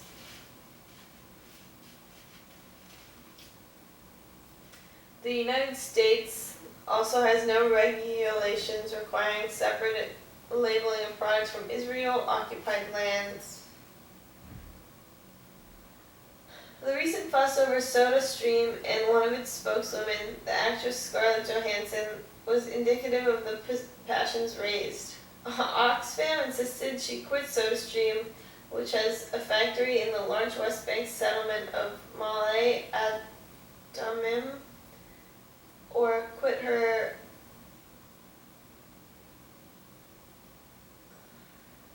contract with Oxfam.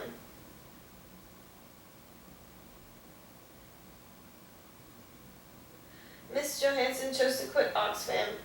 SodaStream defended itself by citing the number of jobs it was providing for Palestinians who were being paid the same wages as Israeli workers.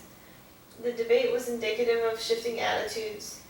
During the period around the Oslo Accords in the early 1990s, when peace seemed close and economic cooperation between Israel and the new interim Palestinian Authority was considered an important part of future relationship built on mutual dependency and confidence. Factories in occupied territory were praised.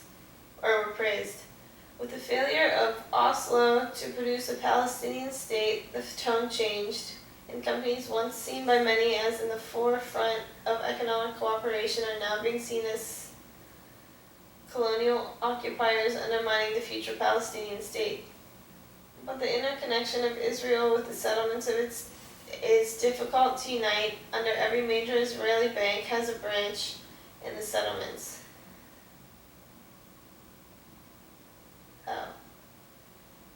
The interconnection of Israel with the settlements is difficult to untie. Every major Israeli bank has a branch in the settlements.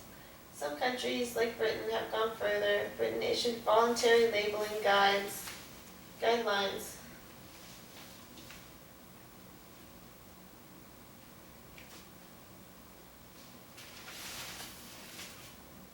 In December 2009, to enable consumers to make a more fully informed decision concerning the products they buy, according to the UK Trade and Investment Agency, because we understand the concerns of people who do not wish to purchase goods and exported from Israeli settlements in occupied Palestinian territories. More troubling to Israel, in December, the agency warned companies and citizens to be aware of the potential reputational implications of investments in settlement areas. We do not encourage or offer support to such activities, it said. But even these concerns should be distinguished from organized BDS campaign against the state of Israel itself. Begun in 2005, the campaign is supposed to last, the Palestinian BDS National Committee says, until Israel complies with international law and Palestinian rights. Its three goals are the end of Israeli occupation and colonization of Arab land and dismantling of the wall, full equality for Arab Palestinian citizens in Israel, and respect for the right of future Palestinian refugees. Israelis see the first two as compatible with the two states, but the third as the end of the Jewish state. Then there is the associated effort at an academic and cultural boycott of Israel, which has attracted well-known figures like Stephen Hawking and Sinead O'Connor. Others defend artistic freedom or the unifying nature of culture, or believe, as the writer Ian McEwan said, if I only went to countries I approve of, I probably would never get out of bed. True.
Ebola could strike 20,000, World Health Agency says. By Nick Cumming-Bruce and Alan Cowell. Geneva. The World Health Organization said on Thursday that the Ebola epidemic was still accelerating and could afflict more than 20,000 people, almost 7 times the current number of reported cases, before it could be brought under control. The dire forecast was made as the health organization reported that the number of known cases and fatalities had risen once again. The organization also acknowledged that in areas of intense transmission, the actual number of cases may be 2 to 4 times higher than that currently reported. The outbreak continues to accelerate, the organization said. According to the latest figures released by the health organization on Thursday, the total cases had risen to 33,069 with 1,552 deaths in 4 West African countries: Guinea, Liberia, Sierra Leone, and Nigeria. Though the disease was identified in March, more than 40% of the total number of cases have occurred within the past 21 days, the organization said. However, most cases are concentrated in only a few localities. The assessment came as the organization presented what it called the roadmap for stopping the transmission of Ebola within 9 months. The plans are likely to cost nearly $500 million over the next 6 months, though the roadmap aims to stop the epidemic in that time frame. We have to be realistic that there is uncertainty about such targets, Bruce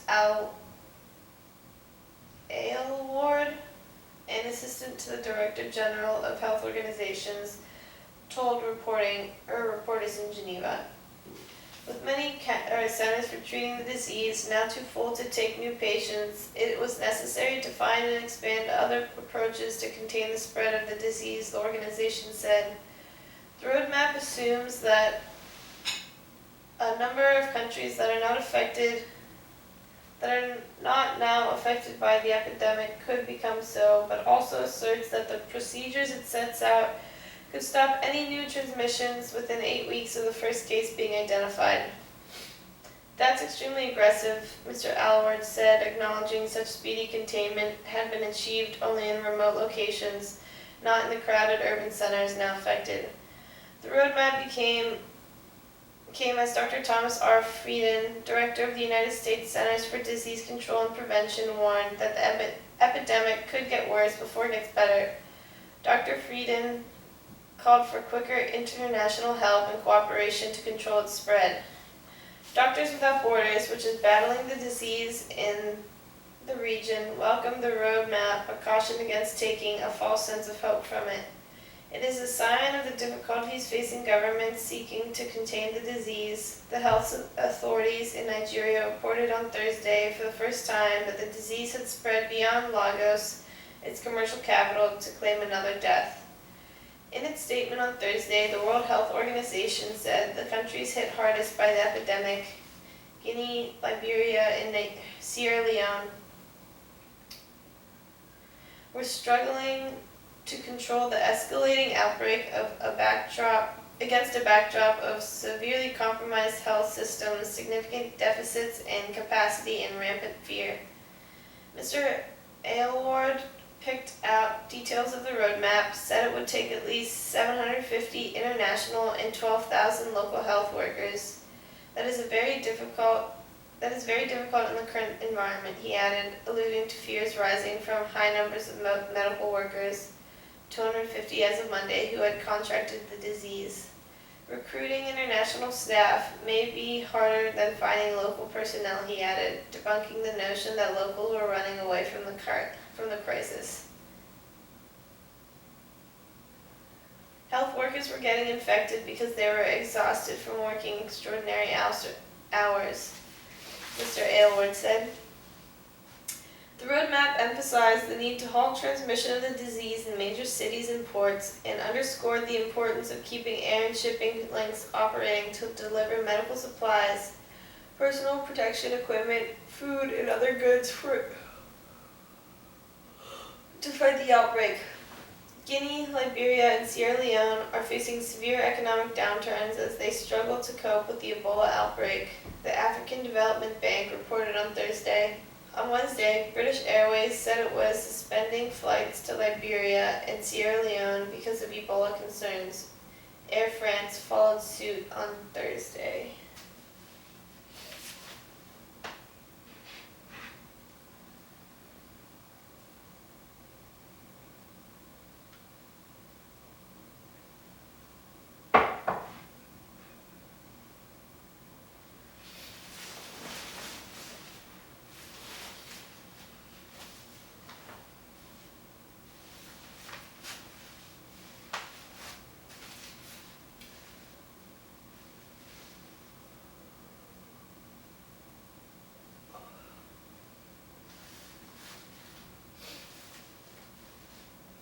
Outbreak in Sierra Leone is tied to a single funeral where 14 women were infected. Sierra Leone's explosion of Ebola cases in early summer appears to stem from one traditional healer's funeral at which 14 women were infected, according to scientists studying the blood of victims. At the funeral, which took place in mid-May, constitutes a super spreader event comparable to the one in 2003 in a Hong Kong hotel in which one doctor from China, dying of SARS, infected 9 other guests who spread the virus throughout the city into Vietnam and Canada. The funeral was in Koindu, a diamond mining town across the border from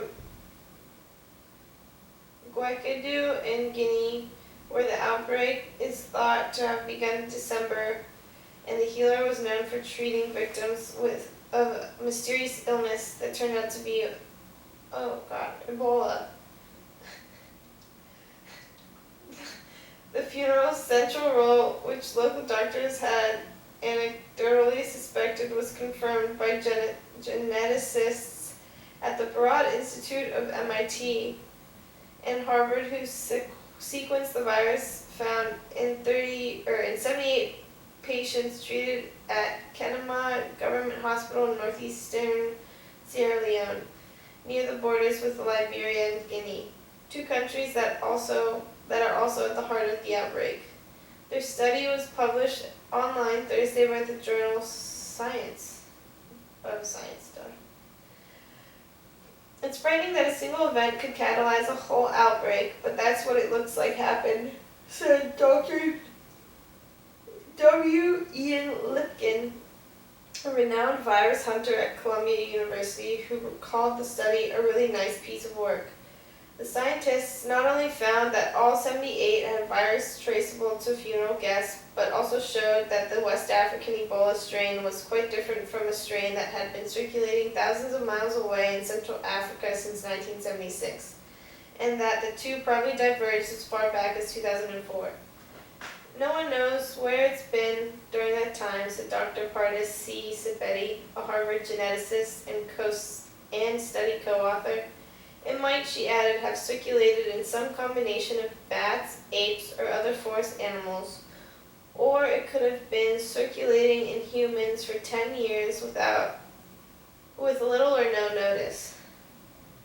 That information is important, experts said, because the diagnostic tests now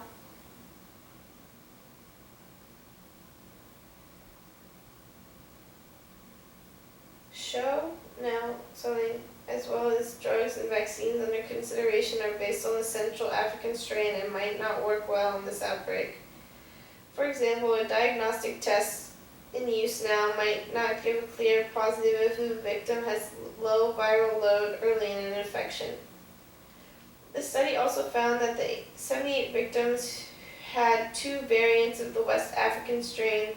The healer might have been infected with 2 variants from 2 of her patients, said Stephen G. Geyer, another co-author from Dr. Sahedi's lab. Or someone else at the funeral could have been infectious. The work had a sobering footnote. Before it could be published, 5 of its co-authors died of Ebola. They included Dr. Sheikh Umar Khan, Sierra Leone's leading hemorrhagic fever expert, and 4 other staff members at Kenema Hospital. By midsummer, so many hospital staff members and patients had died that it was considered a death trap and partially vacated. Since that note was written, Dr. Savetti said, a sixth co-author also at the hospital died of a stroke. They're such amazing heroes dealing with an unfathomable situation, she said. When we heard Khan had Ebola, I was all, we've got to do this, we've got to do that, and then my face kind of melted and I began bawling, and I turned to the room and everyone began bawling. Dozens attended the healer's funeral, said Robert F. Gari Jr., a Tulane University hemorrhagic fever expert whose teams researched for attendees and persuaded 40 to give samples. 14, all women, were infected, Dr. Sabetti said, though the DNA in 2 samples was too degraded to sequence. It is not known why only they became infected. Women normally wash the bodies, but at a traditional burial, presumably everyone had some interaction with the body. Several scientists, including Dr. Sabetti, complained that many Westerners describe African funeral rites as bizarre when it is actually routine around the world to wash and dress corpses, though in wealthy countries, undertakers are paid to do it. In many countries, including the United States, it is not uncommon for mourners to touch or kiss the loved one in an open coffin. Dr. Gary's team began collecting blood after one woman who had attended came to the Kenema Hospital with a high fever that had begun May 25th. The exact date of the funeral is vague, but the typical incubation period is 8 to 10 days. The Kenema Hospital was ready to ship samples because it collaborates with foreign laboratories to study Lassa fever. Lassa is unrelated to Ebola but can also cause fatal bleeding. If Ebola circulated for years, some deaths could have been misdiagnosed as Lassa or typhoid or malaria, which have similar early symptoms. Because the hospital is still overwhelmed and now overseen by the World Health Organization, Dr. Sabetti said she has received no samples since June. To help researchers working on drugs or vaccines, she has been posting sequences as soon as she has them, rather than waiting until academic journals publish her papers. It doesn't take a village to fight like this, it takes a planet.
Asking Congress to back ISIS strikes in Syria is tricky for Obama.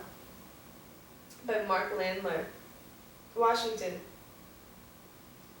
When President Obama summoned his closest advisors to the Oval Office a year ago this week to tell them he was holding off on a missile strike against Syria, one of his arguments was that if he acted without Congress, he might not get congressional backing for military intervention the next time he needed it. He can't make these decisions divorced from the American public and from Congress, a senior aide said at the time. Who knows what we're going to face in the next 3.5 years in the Middle East? Now, Mr. Obama knows what he's facing. Ramping Sunni militants who beheaded an American and have declared an Islamic caliphate across a swath of Iraq and Syria. But as the president considers airstrikes in Syria against the group known as the Islamic State in Iraq and Syria, seeking a congressional imprimatur remains a politically tricky undertaking. It is not just that many Democrats and even some Republicans are wary about endorsing a new American military venture. The White House is also wrestling with how to define the president's war-making authority in a way that does not undermine his claim last year that he had finally taken the United States off a permanent war footing. A broad authorization, like those passed after September 11, 2021, terrorist attacks and before the Iraq War, would carry echoes of the George W. Bush administration. Outrage Mr. Obama's anti-war liberal base and raise the spectator of an open-ended conflict in Syria. For the White House, the bottom line is tailoring legal authority to match the policy objectives it shares with Congress and our allies, said Harold H. Coe, a professor of international law at Yale. The problem is that those policy objectives vary from place to place. Mr. Coe, who as the State Department's legal advisor in 2011 defended the White House decision to bypass Congress before the bombing campaign in Libya, said the case for military action against ISIS in Iraq was fairly straightforward. In addition to the threat the militants posed to Americans, they could destroy Iraq's effort to form a viable government, which is a major diplomatic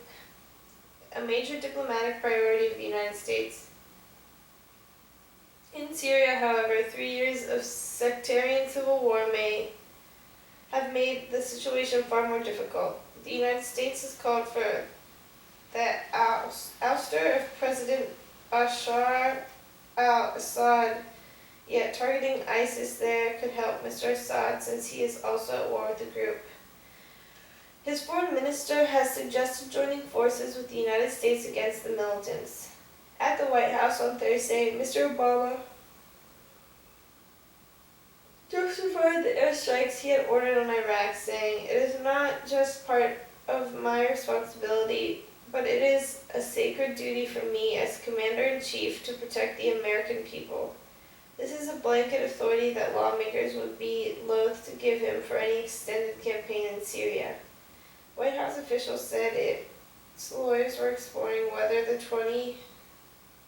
2001 authorization for use of military force could not be retrofitted to justify strikes against ISIS in Iraq. The measure empowered Mr. Bush to mount the global war on terrorism, and Mr. Obama has invoked it to carry out drone and missile strikes in Pakistan, Yemen, and Somalia. "I think that will be important for Congress to weigh in," Mr. Obama said, of possible action in Syria. "I don't want to put the cart before the horse. We don't have a strategy yet." Indeed, the president could decide to not petition Congress for approval at all before the November midterm elections. That would relieve some lawmakers who do not want to cast politically unpopular vote and then face their war-weary constituents.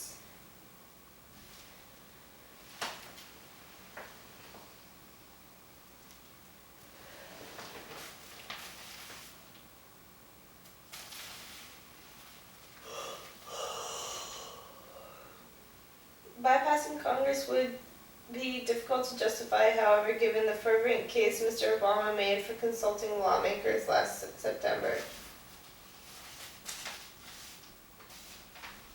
After laying out the moral and legal reasons for striking Mr. Assad, who American officials say gassed his own people, Mr. Obama said, "I'm also mindful that I'm the president of the world's oldest constitutional democracy. A growing number of voices in Congress are also demanding a say." On Wednesday, a bipartisan group of lawmakers wrote to John A. Boehner, the Speaker of the House, to urge him to hold a vote, saying Mr. Obama's strikes appear to be beyond the scope of the mission he laid out. Two Democratic senators, Tim Kaine of Virginia and Chris Murphy of Connecticut, said they did not believe that any of the existing war authorizations give Mr. Obama the authority to conduct a long-term campaign against ISIS in Iraq and Syria. And Senator Bob Corker of Tennessee, the ranking member on the Senate Foreign Relations Committee, said Congress needed to own any potential military action. Of course, when the president turned to Congress a year ago to approve his military action, he was faced with a crushing defeat. So he seized on a Russian diplomatic proposal to pressure Mr. Assad to give up his chemical weapons stockpile. In a bitter irony for Mr. Obama, that move, a diplomatic Hail Mary pass, ended up being one of his few foreign policy successes. This time, winning some kind of congressional approval for military action should not be as hard. Images of the American journalist James Foley with a hooded ISIS fighter holding a knife to his throat have brought home the threat to the United States in a way that images of Syrians gasping from sarin gas attacks did not. If the authorization is drafted narrowly enough, limiting military action to Iraq and Syria, ruling out any ground troops, and placing a time limit on the operations, Mr. Obama could claim that it enshrines rather than undercuts his vision of counterterrorism policy for the post-9/11 era. Such an authorization, said Jack Goldsmith, a Harvard law professor who served in the Bush administration and has written extensively about this debate, could be a political victory for Mr. Obama, giving him much-needed backing for a long, potentially arduous military campaign. It doesn't guarantee him a political blank check, said Mr. Goldsmith in an interview, but it gives him so much more political legitimacy and would cover in case things go wrong.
Syrian refugees surpass 3 million, UN says, by Nick Cumming-Bruce.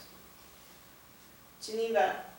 The number of refugees from the Syrian civil war has risen above 3 million, the United Nations Refugee Agency said Friday, calling the crisis the biggest humanitarian emergency of our era. More than 1 million people have fled in the last 12 months alone, the refugee agency said, counting only those who registered as refugees. The total number is believed to be significantly higher. Countries surrounding Syria that have borne the brunt of the exodus estimate that several 100,000 more Syrians have escaped across their frontiers seeking safety. Lebanon, with a population of less than 5 million, has taken in more than 1.1 million Syrian refugees, while Jordan has 608,000 and Turkey has 815,000, according to the agency. The Office of the United Nations High Commissioner for Refugees. The tens of thousands more fled to Iraq over the past 3 years only to face new dangers from the onslaught of Islamic militants based in Syria. Almost half of all Syrians have now been forced to abandon their homes and flee for their lives, the refugee agency said in a statement, noting that another 6.5 million Syrians in the country had also been displaced in warfare between the government of President Bashar al-Assad and various rebel forces.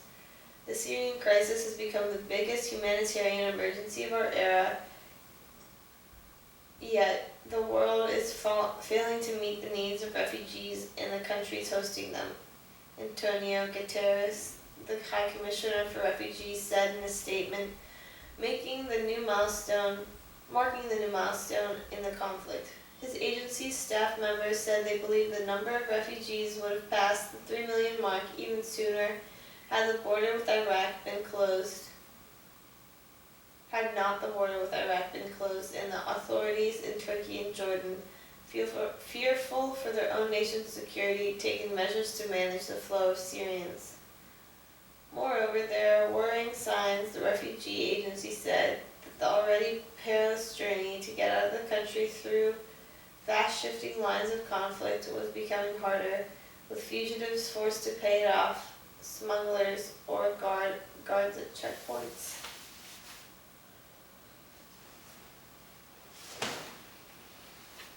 Many of those arriving were first forced to flee from village to village in Syria, said Melissa Fleming, a spokeswoman for the relief agency, pointing to the case of a Syrian woman who said she had moved 20 times before getting to Lebanon. These are people who are fleeing as an absolute last resort because they have nothing else left. They are absolutely desperate, said Ms. Fleming. If they are not affected by war, they've been afflicted by a collapsed health system or by months and months and months of being afraid. A growing number of arrivals came needing treatment for long-term ailments like heart disease, cancer, diabetes. Others also reported soaring costs for even the most basic needs.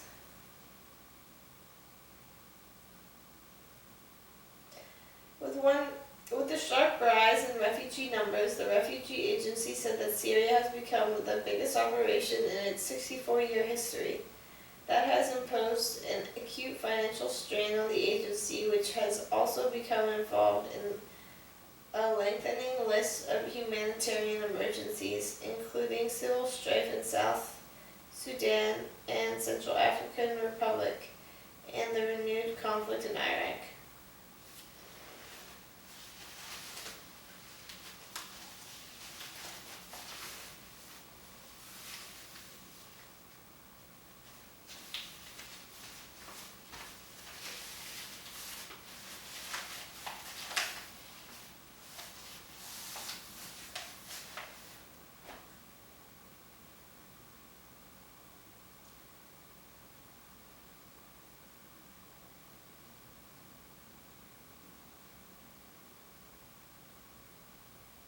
Indian students said to have joined ISIS is reported dead.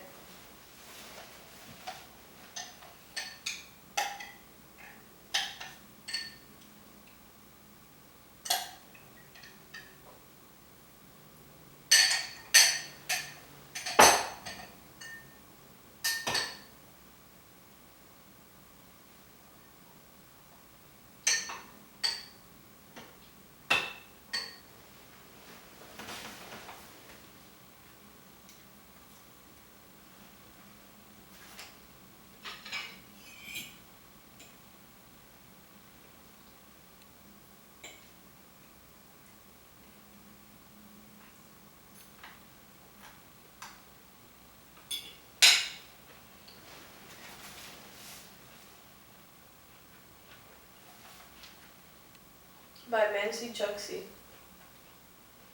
Mumbai, India. An Indian engineering student who suddenly left for Iraq with 3 friends this spring and who was believed to have joined the Islamic State in Iraq and Syria has been reported dead. A man whose nephew was part of the group said Thursday. The student, Arif Majid, age 22, left his home in Kalyan outside of Mumbai in May, telling his family that he was going to study, and next contacted them from Iraq, where he and his friends slipped away from a religious tour group and traveled to Mosul, a city now dominated by Sunni militants. The case has drawn the attention of the authorities because it is one of the first documented instances of young Indians being recruited online by an international jihadist group.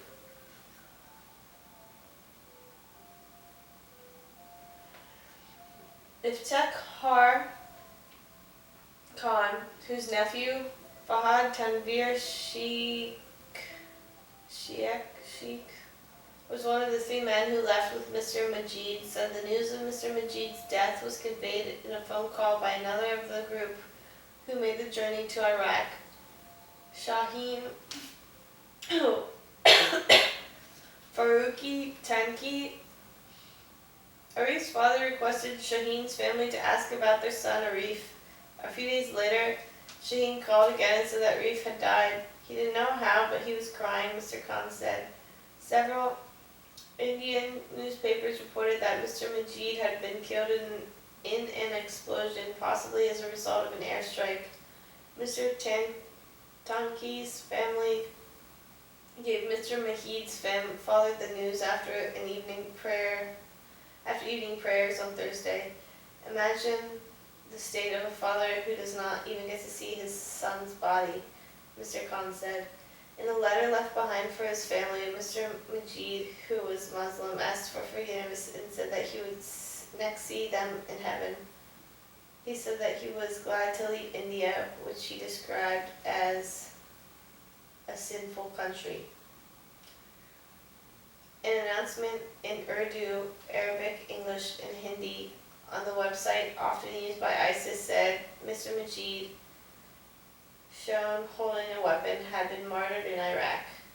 It said that Mr. Majid, who went by the name Abu Ali al-Hindi, had participated in the fight for the Mosul Dam and married a Palestinian woman from Gaza. The information could not be independently confirmed. This website is false. Anyone can make a website and send the wrong message. Mr. Khan said, our boys were peaceful.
ISIS said to kill 150 Syrian captives in 2 days, videotaping the horror.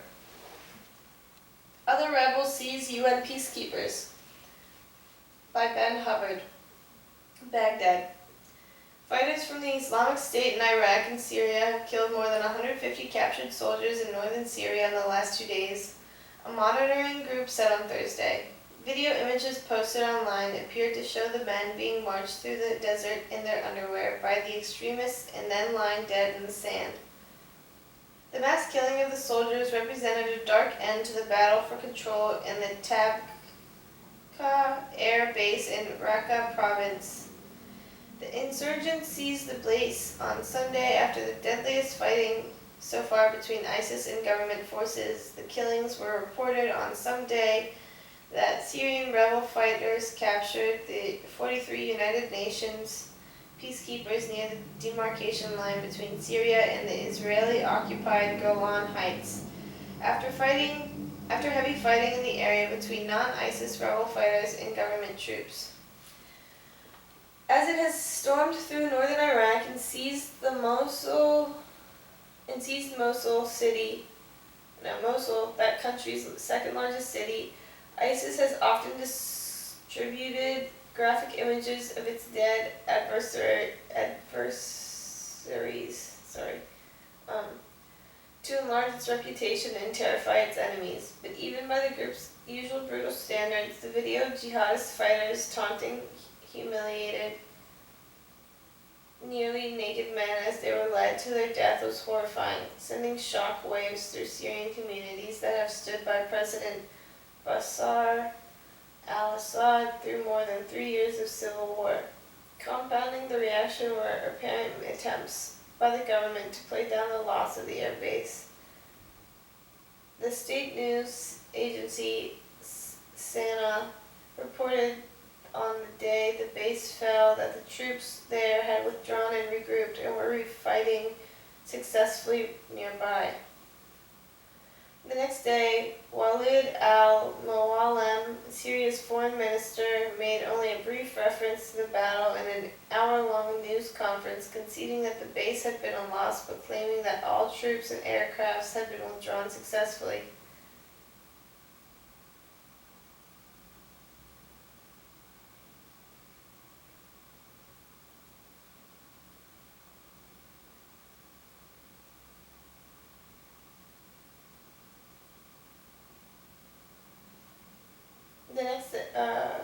Anger erupted on Thursday after administrators of a Facebook page dedicated to the soldiers stationed at the base posted one video of the men being marched through the desert and another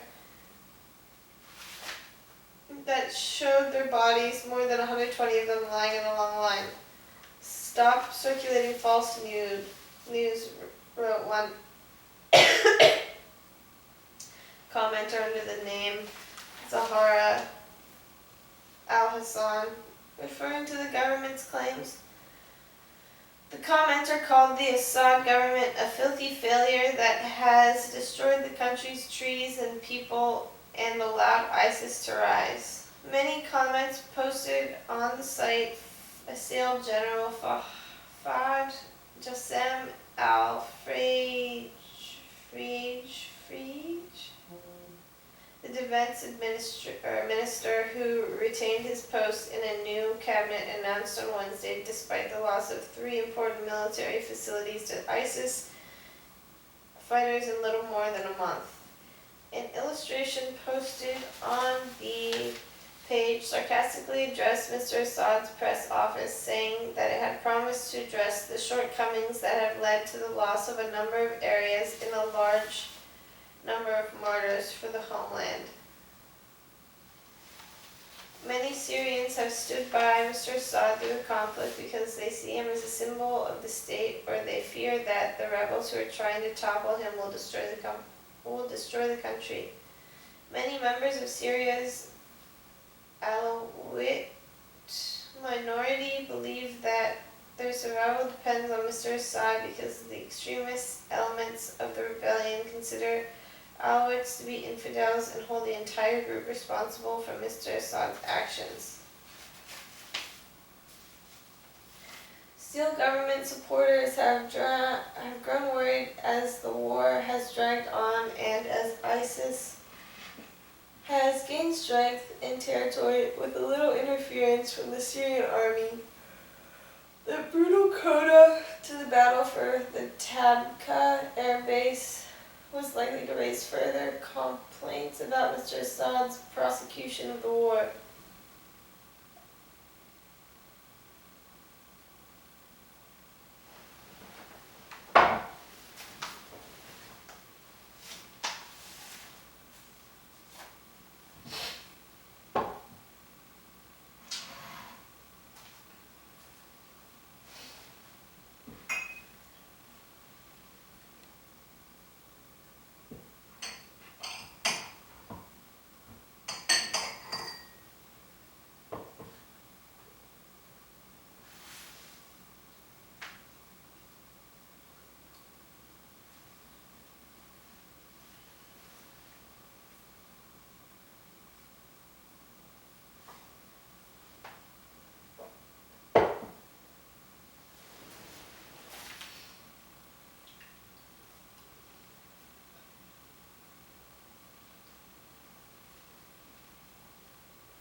The Syrian government did not comment on the killing of its captured soldiers. Videos posted online by ISIS supporters gave glimpses of the captives' final hours. In one, men who appear to be the prisoners are seen running in a long line through a stretch of desert as bearded ISIS fighters laugh and herd them like sheep. "The State of Islam," the fighters yell using a common ISIS slogan, and the men reply, "It remains." Another video shows scores of captives sitting on the concrete floor of a large room while one is questioned by ISIS fighters who are off camera.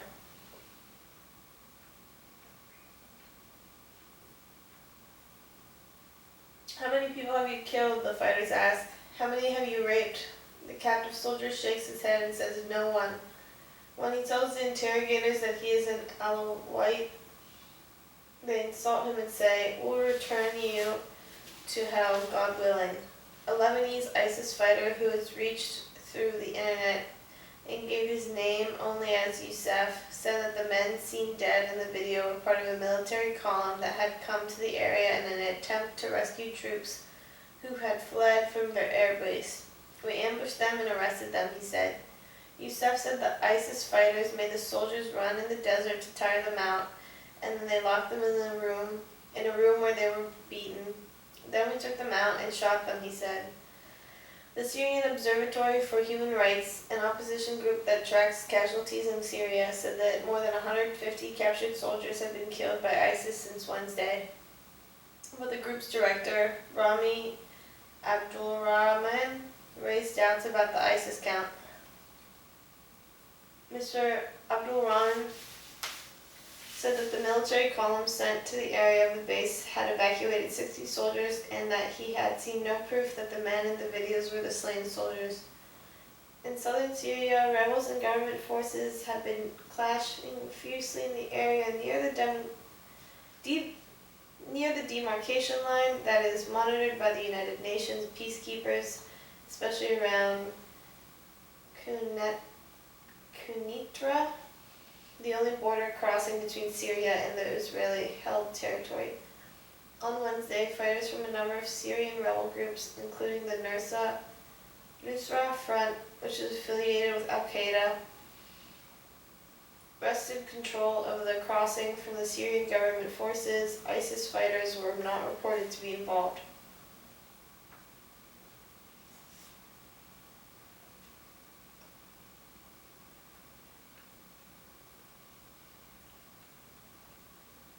The 43 peacekeepers seized in that area on Thursday were Fijians.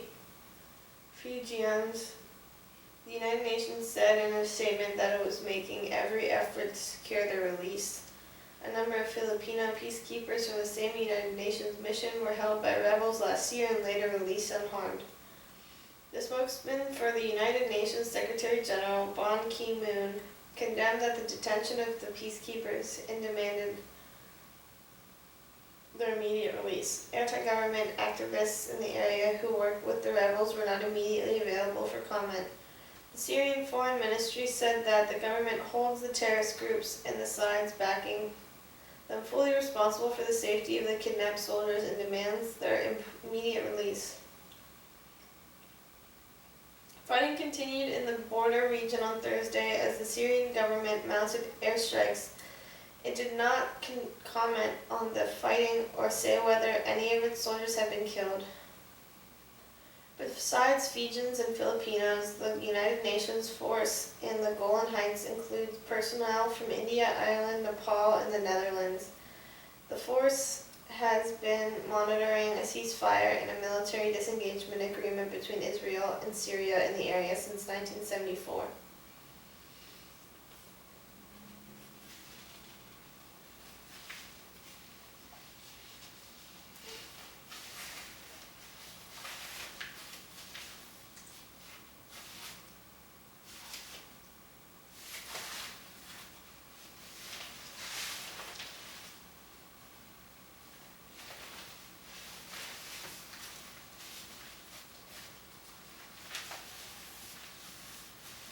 World Briefing. Europe. Turkey. Turkey's former Prime Minister, Recep Tayyip Erdogan, was sworn in Thursday as the country's first directly elected president.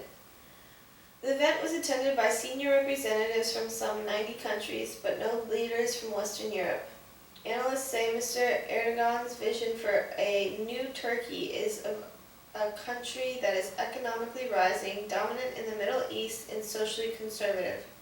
Many members of the main opposition party boycotted the ceremony in parliament, walking out before Mr. Erdogan was sworn in. Mr. Erdogan appointed the former foreign minister Ahmet Davutoglu as prime minister by Seylan Yeginsu. Britain. Tory lawmaker makes a switch. A strongly anti-European member of parliament defected from the Conservative Party on Thursday to the United Kingdom Independence Party, dealing an embarrassing blow to Prime Minister David Cameron. The legislator, Douglas Carswell, 43, said that he was resigning his seat in Clacton in southern England and would run in the by-election for the seat as a candidate in the anti-European UKIP. Clacton was already considered prime territory for UKIP to win its first parliamentary seat. By Stephen Erlanger. Asia. Hong Kong. Tycoon's home is searched. Officers from the Anti-Corruption Agency in Hong Kong searched the home of the media tycoon Jimmy Lai on Thursday, a month after leaked documents suggested that he had made substantial donations to local pro-democracy parties and politicians. Mr. Lai is an outspoken supporter of the democracy movement in Hong Kong, and his newspaper, Apple Daily, is frequently critical of the Chinese government. The agency also searched the apartment of Mr. Lai's top aide, Mark Simon, and the offices and the apartment of Lee Chung-Yan, a legislator who received donations from Mr. Lai, a person who identified himself as a shareholder of Mr. Lai's media group. Next Media sent a trove of leaked documents to Hong Kong newspapers last month, including images of banking receipts. They indicated that several pro-democracy groups and individuals received more than $1.3 million in donations last year through Mr. Simon.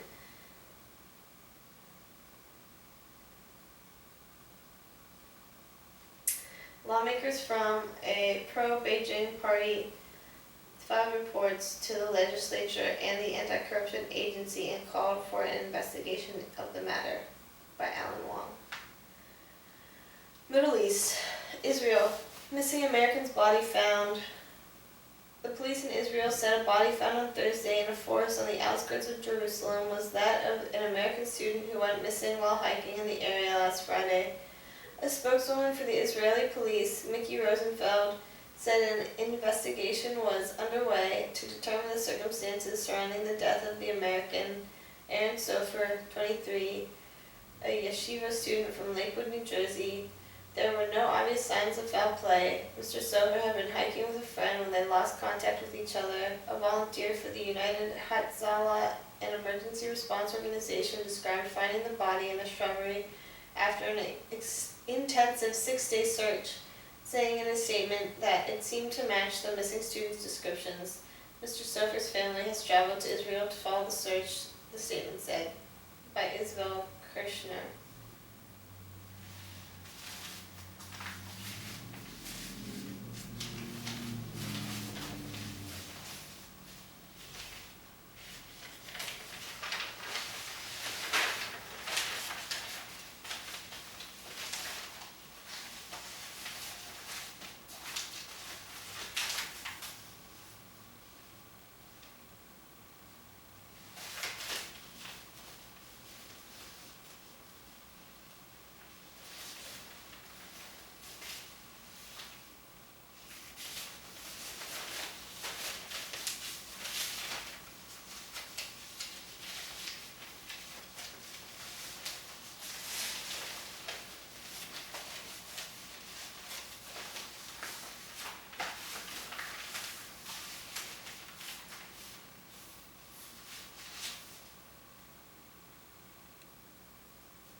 Air encounter more likely to cause alarm than change. By Jane Perles. Beijing. Although China and the United States have long been at odds over American surveillance flights near Chinese territory, the all-too-close encounter of an American spy plane and a Chinese fighter last week has forced both countries to consider the potential for the dispute to escalate disastrously. During a get-to-know-you visit by Vice President Joseph R. Biden Jr. to China in 2011, Xi Jinping, then Vice President, complained that the American spy planes were frequently intruding into Chinese airspace. Mr. Biden defended the flights as legal under the international law and warned against risky shadowing maneuvers known as intercepts by Chinese pilots, according to American officials familiar with the conversation. Now, more than a decade after the Chinese fighter jet collided with an American spy plane off the southern Chinese coast, Chinese jets are flying close to American aircraft again. Last week, the Chinese fighter pilot flew within 30 feet of a new generation Navy spy plane known as the P-8 Poseidon in what the Pentagon said was a very, very close, very dangerous maneuver. It was the fourth such confrontation this year, the Pentagon said. Since the meeting with Mr. Biden, Mr. Xi has become president. He has initiated a more assertive diplomatic posture in the region and championed reforms intended to transform the Chinese military into a more capable, battle-ready force. At the same time, Washington has deployed a new squadron of 3rd Advanced Navy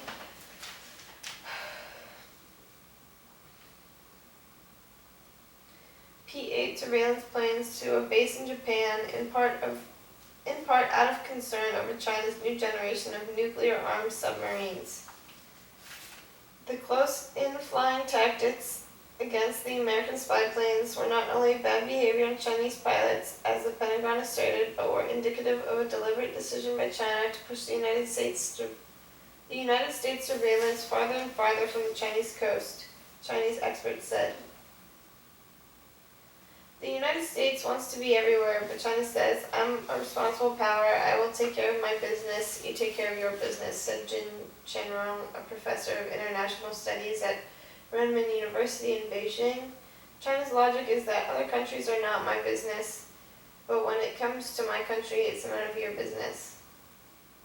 Several years ago, in an effort to ease tensions, the Pentagon revealed classified information to the Chinese on the number of its surveillance missions directed against China, according to the former Pentagon official who declined to be named because of the information remained classified. The Chinese had claimed that the United States flew more surveillance missions against China than Washington had flown against the Soviet Union and cited overblown figures, the formal official said. Chinese officials had said America was treating China as an enemy. When Zhang Junshi, a military analyst at the Chinese Naval Research Institute, wrote in People's Daily, the leading Communist Party newspaper, on Monday, that American planes conducted about 500 close surveillance missions of Chinese targets every year, the number appeared to have come close to the American disclosure. The 500 is much closer to the truth than the numbers they used to throw around, the former Pentagon official said. The initial reaction of the Chinese at the disclosed material was veiled disbelief.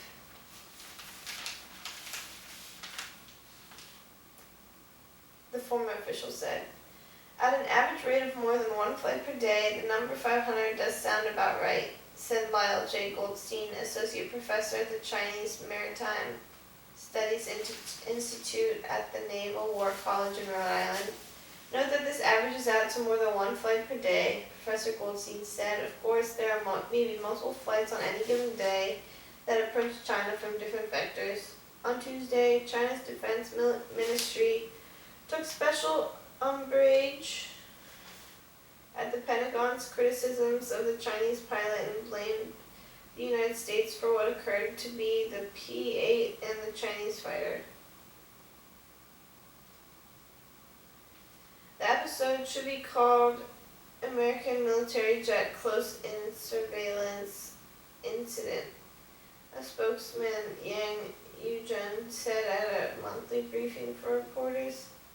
This event occurred 220 kilometers away from China's Hainan, not 220 kilometers from America's Hawaii, and even more so, not 220 kilometers away from Florida.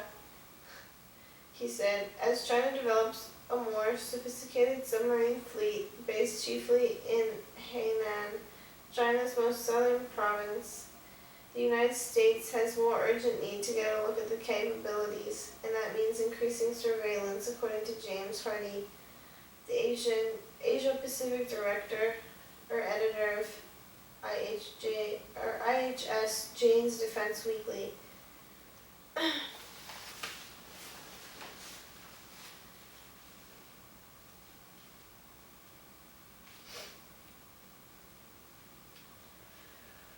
Hainan is most likely the base for the new Type 0 Yarn 4 strategic missile submarines that are believed to be entering service now, Mr. Hardy said. The U.S. Navy will be following P-8s around this part of the world and conducting ship-based surveillance too. There are also P-3s in the region, the older turboprop maritime surveillance aircraft that the P-8 is replacing in U.S. Navy service. The first squadron of 6 P-8s arrived in the Kadena Air Base in Japan at the end of last year. He said more than 100 P-8s are on order with Boeing, he said. Like the P-3s, the P-8s, which are built by Boeing and can fly higher and farther, are loaded with state-of-the-art digital electronics and can drop sonar buoys into the water. The buoys are like sophisticated microphones designed to listen for movements of submarines, Mr. Hardy said.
also using surveillance planes and ships to monitor the South China Sea, one of the world's major trading routes, which China claims as its territorial waters, but which the United States insists must be maintained as international waters.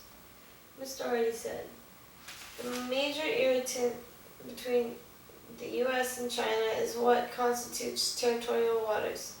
The United States says that aircraft have the right to fly over waters beyond a nation's 12-mile territorial line. China, like a handful of other nations, asserts that foreign aircraft do not have the right to fly over waters within its 200-mile exclusive economic zone without permission. Well, the U.S. invited China to participate in a major Navy exercise off the coast of Hawaii last month. China sent along an uninvited intelligence ship that patrolled waters within the United States exclusive economic zone. This was an example of China's having its cake and eating it, Mr. Hardy said, adding, I would complain if the U.S. did the same, and the same goes for military surveillance afar.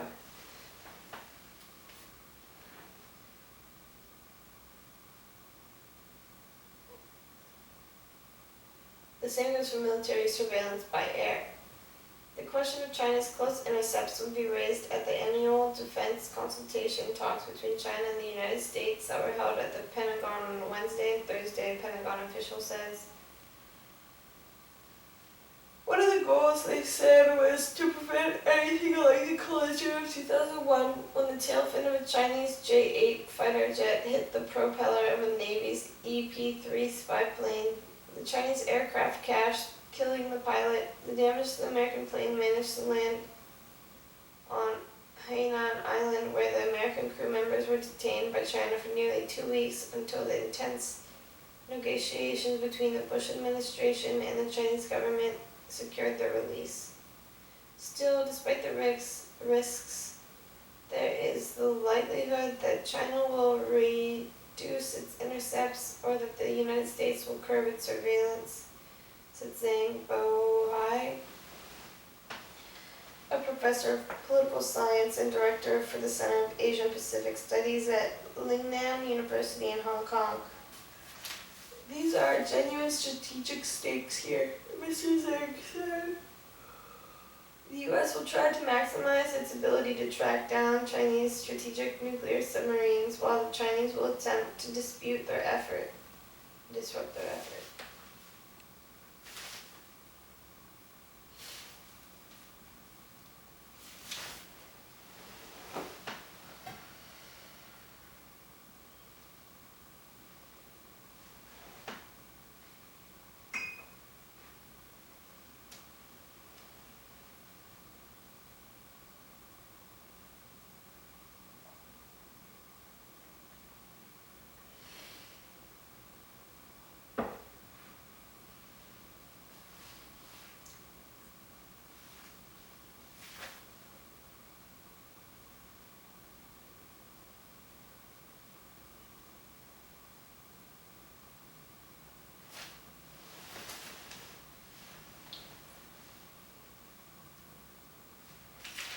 Optimism is renewed in search for jetliner.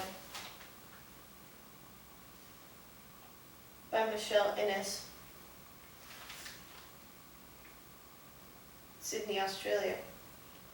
Officials expressed new optimism on Thursday that data from the attempt to contact the Malaysia Airlines flight that disappeared in the Indian Ocean could lead to the plane's discovery. All the countries involved remain cautiously optimistic that we will find the missing aircraft.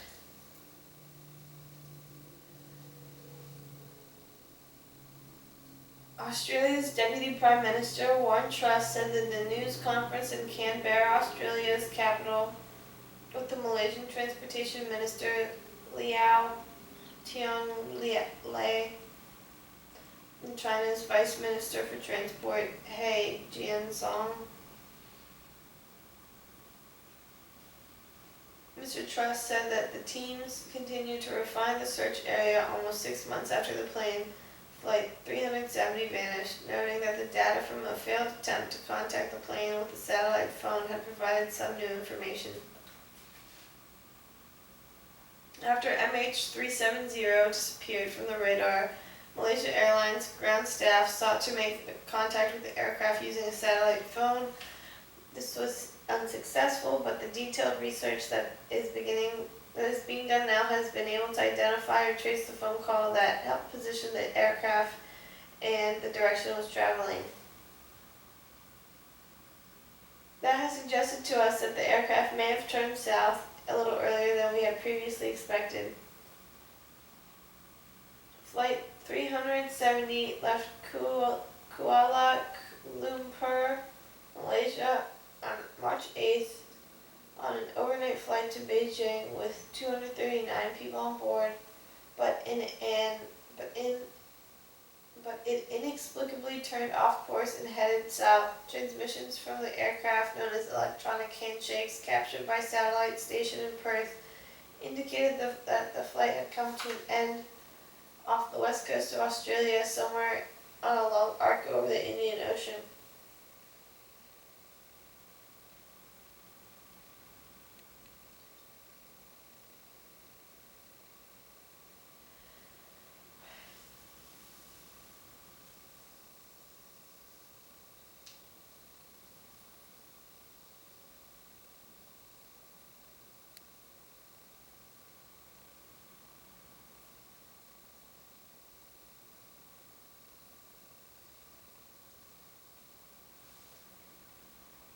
The flight had come to an end off the west coast of Australia, somewhere on the long arc over the Indian Ocean.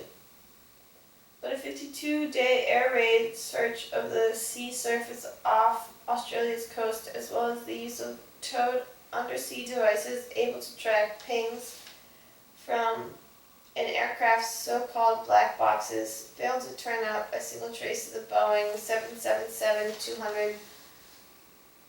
Officials believe the plane flew south for hours on autopilot, but they do not know why its communication systems were switched off or why it deviated from its flight path. Mr. Truss said no conclusions could be reached about what had happened in the pilot's cockpit until the black boxes were retrieved. The search area remains on the arc, determined by the last electronic handshake picked up from the plane, but Mr. Truss says the area has been refined slightly in light of the data gleaned from the failed satellite phone call. Mr. Truss also described the area on the ocean floor where the Australian Transport Safety Bureau will lead the deep sea search in September. In some places it is more than 4 miles deep, he said, and it is studded with volcanoes and plateaus that could damage surveying equipment. A bathymetric survey or mapping of the seafloor in the search area has covered more than 33,000 square miles and revealed at least 2 volcanoes, as well as significantly greater depths than had been expected, Mr. Truss said. Mr. Truss and Mr. Liao, the Malaysian Transportation Minister, said the cost of the search over the next 12 months, unless the plane is found sooner, would probably be around 49 million. The cost would be divided equally between Malaysia and Australia, with China to provide search vessels and make other contributions. Most of Flight 370's passengers were Chinese. Mr. Liao said that he hoped to provide families of the missing passengers with more timely and regular updates on the progress of the search.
app tracking the Gaza conflict has followers near and far.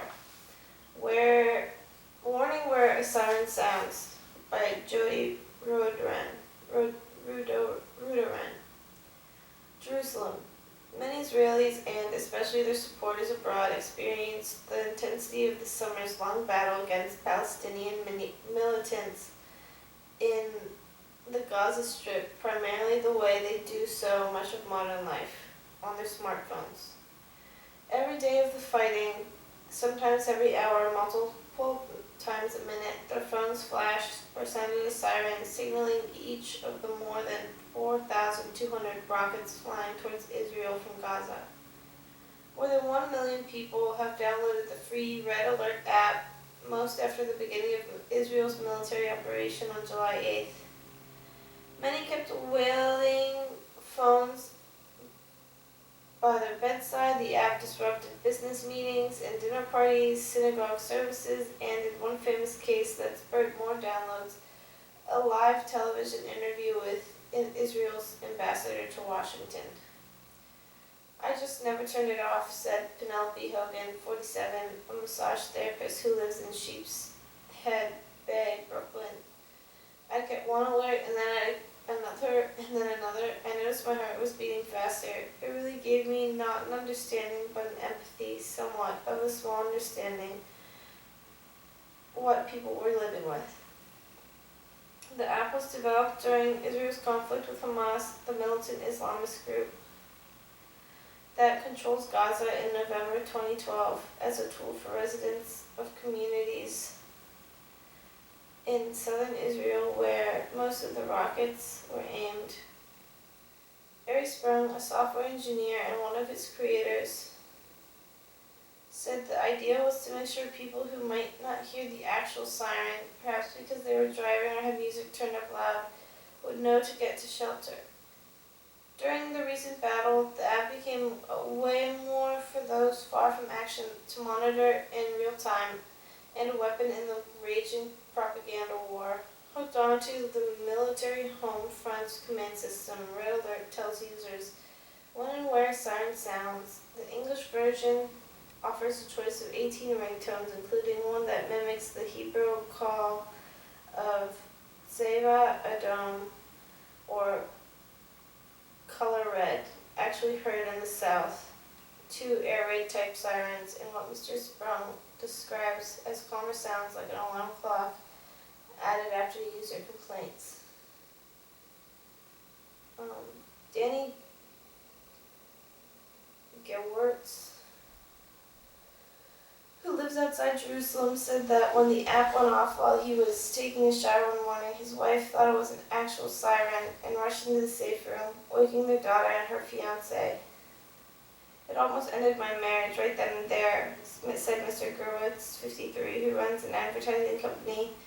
Afterward, his daughter changed the sound to flash, a series of beeps called Newsflash. Red Alert is the best known of several such smartphone apps, and there are also a number of social media feeds and web tools counting rockets fired or intercepts by Israel's Iron Dome missile defense system.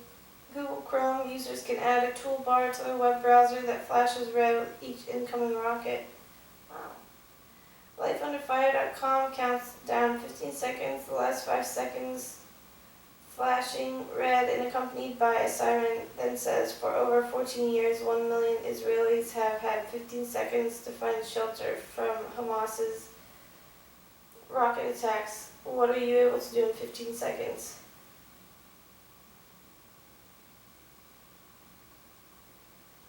Israel has become rocket-free. .com has a countdown clock of how many days, hours, minutes, and seconds Israel has been rocket-free.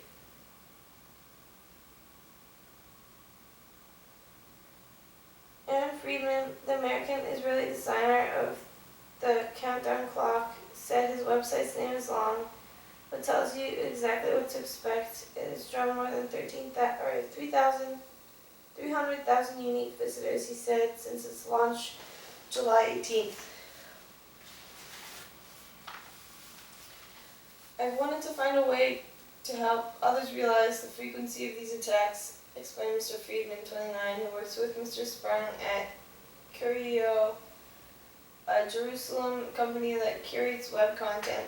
The idea of a simple one-off website, a timer to zero after each rocket fired that might be eye-opening. Red Alert was originally available only in Hebrew. Ron Dermer, Israel's ambassador to the U.S., was one of about 80,000 subscribers, and it went off on his phone during a congressional subcommittee hearing in March. Representative Mark Meadows, a Republican from North Carolina, asked afterward if he could get the app in English, so Mr. Dermer contacted Mr. Sprung. Now there are 240,000 users in the United States. An African-American church in Stockton, California connected the app to its sound system on Sunday in July, and it did a mock evacuation in solidarity with Israel. The Schusterman Family Foundation in Washington included downloading Red Alert in a blog post suggesting action supporters could take to stand with Israel. Haaretz, an Israeli daily newspaper, reported Thursday that a family of French Jews used the app to prepare for the real sirens before moving this summer to the southern Israeli city of Ashdod.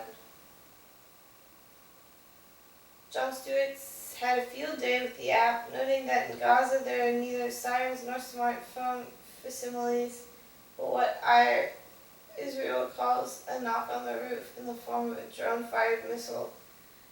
So the Israeli military warns Gaza residents of imminent bombing with a smaller warning bombing, Mr. Stewart said on The Daily Show, an amused bomb, if you will.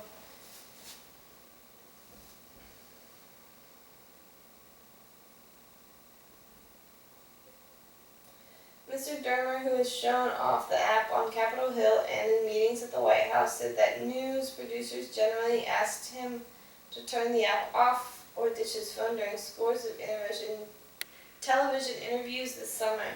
But Bob Schieffer, host of Face of the Nation on CBS News, heard the app siren during a pre-interview phone conversation in the green room and told him to leave it on. Sure enough, an alert sounded during the interview, and the app showed the rocket heading towards Gadara, which just happens to be where Mr. Dermer's mother was born. I said, Bob, the chances of that happening are 1 in a million. That it would go to Gadara, the one place in Israel that would have the most meaning to me personally. And he said, well, it really brought the point home. Mr. Dermer recalled, it's not the same as reading in the newspaper that 100 rockets were fired yesterday.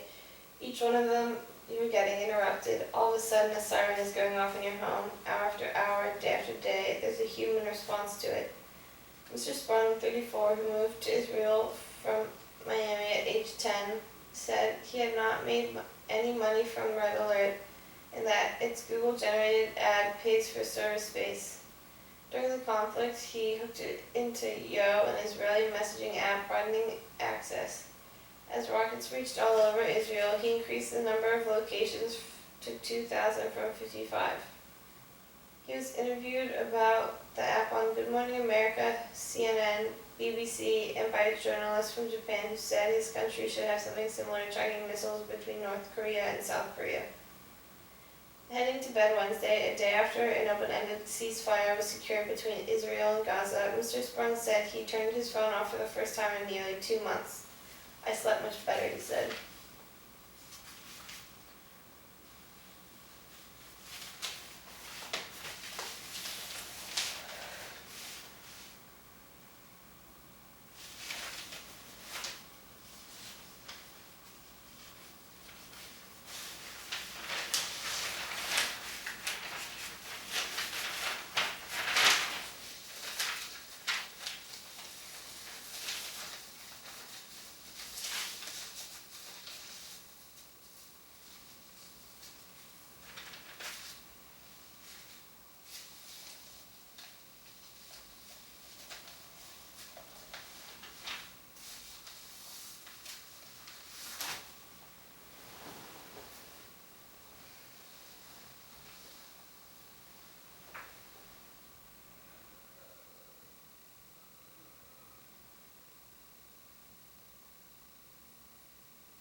Ukraine leader says huge loads of arms pour in from Russia.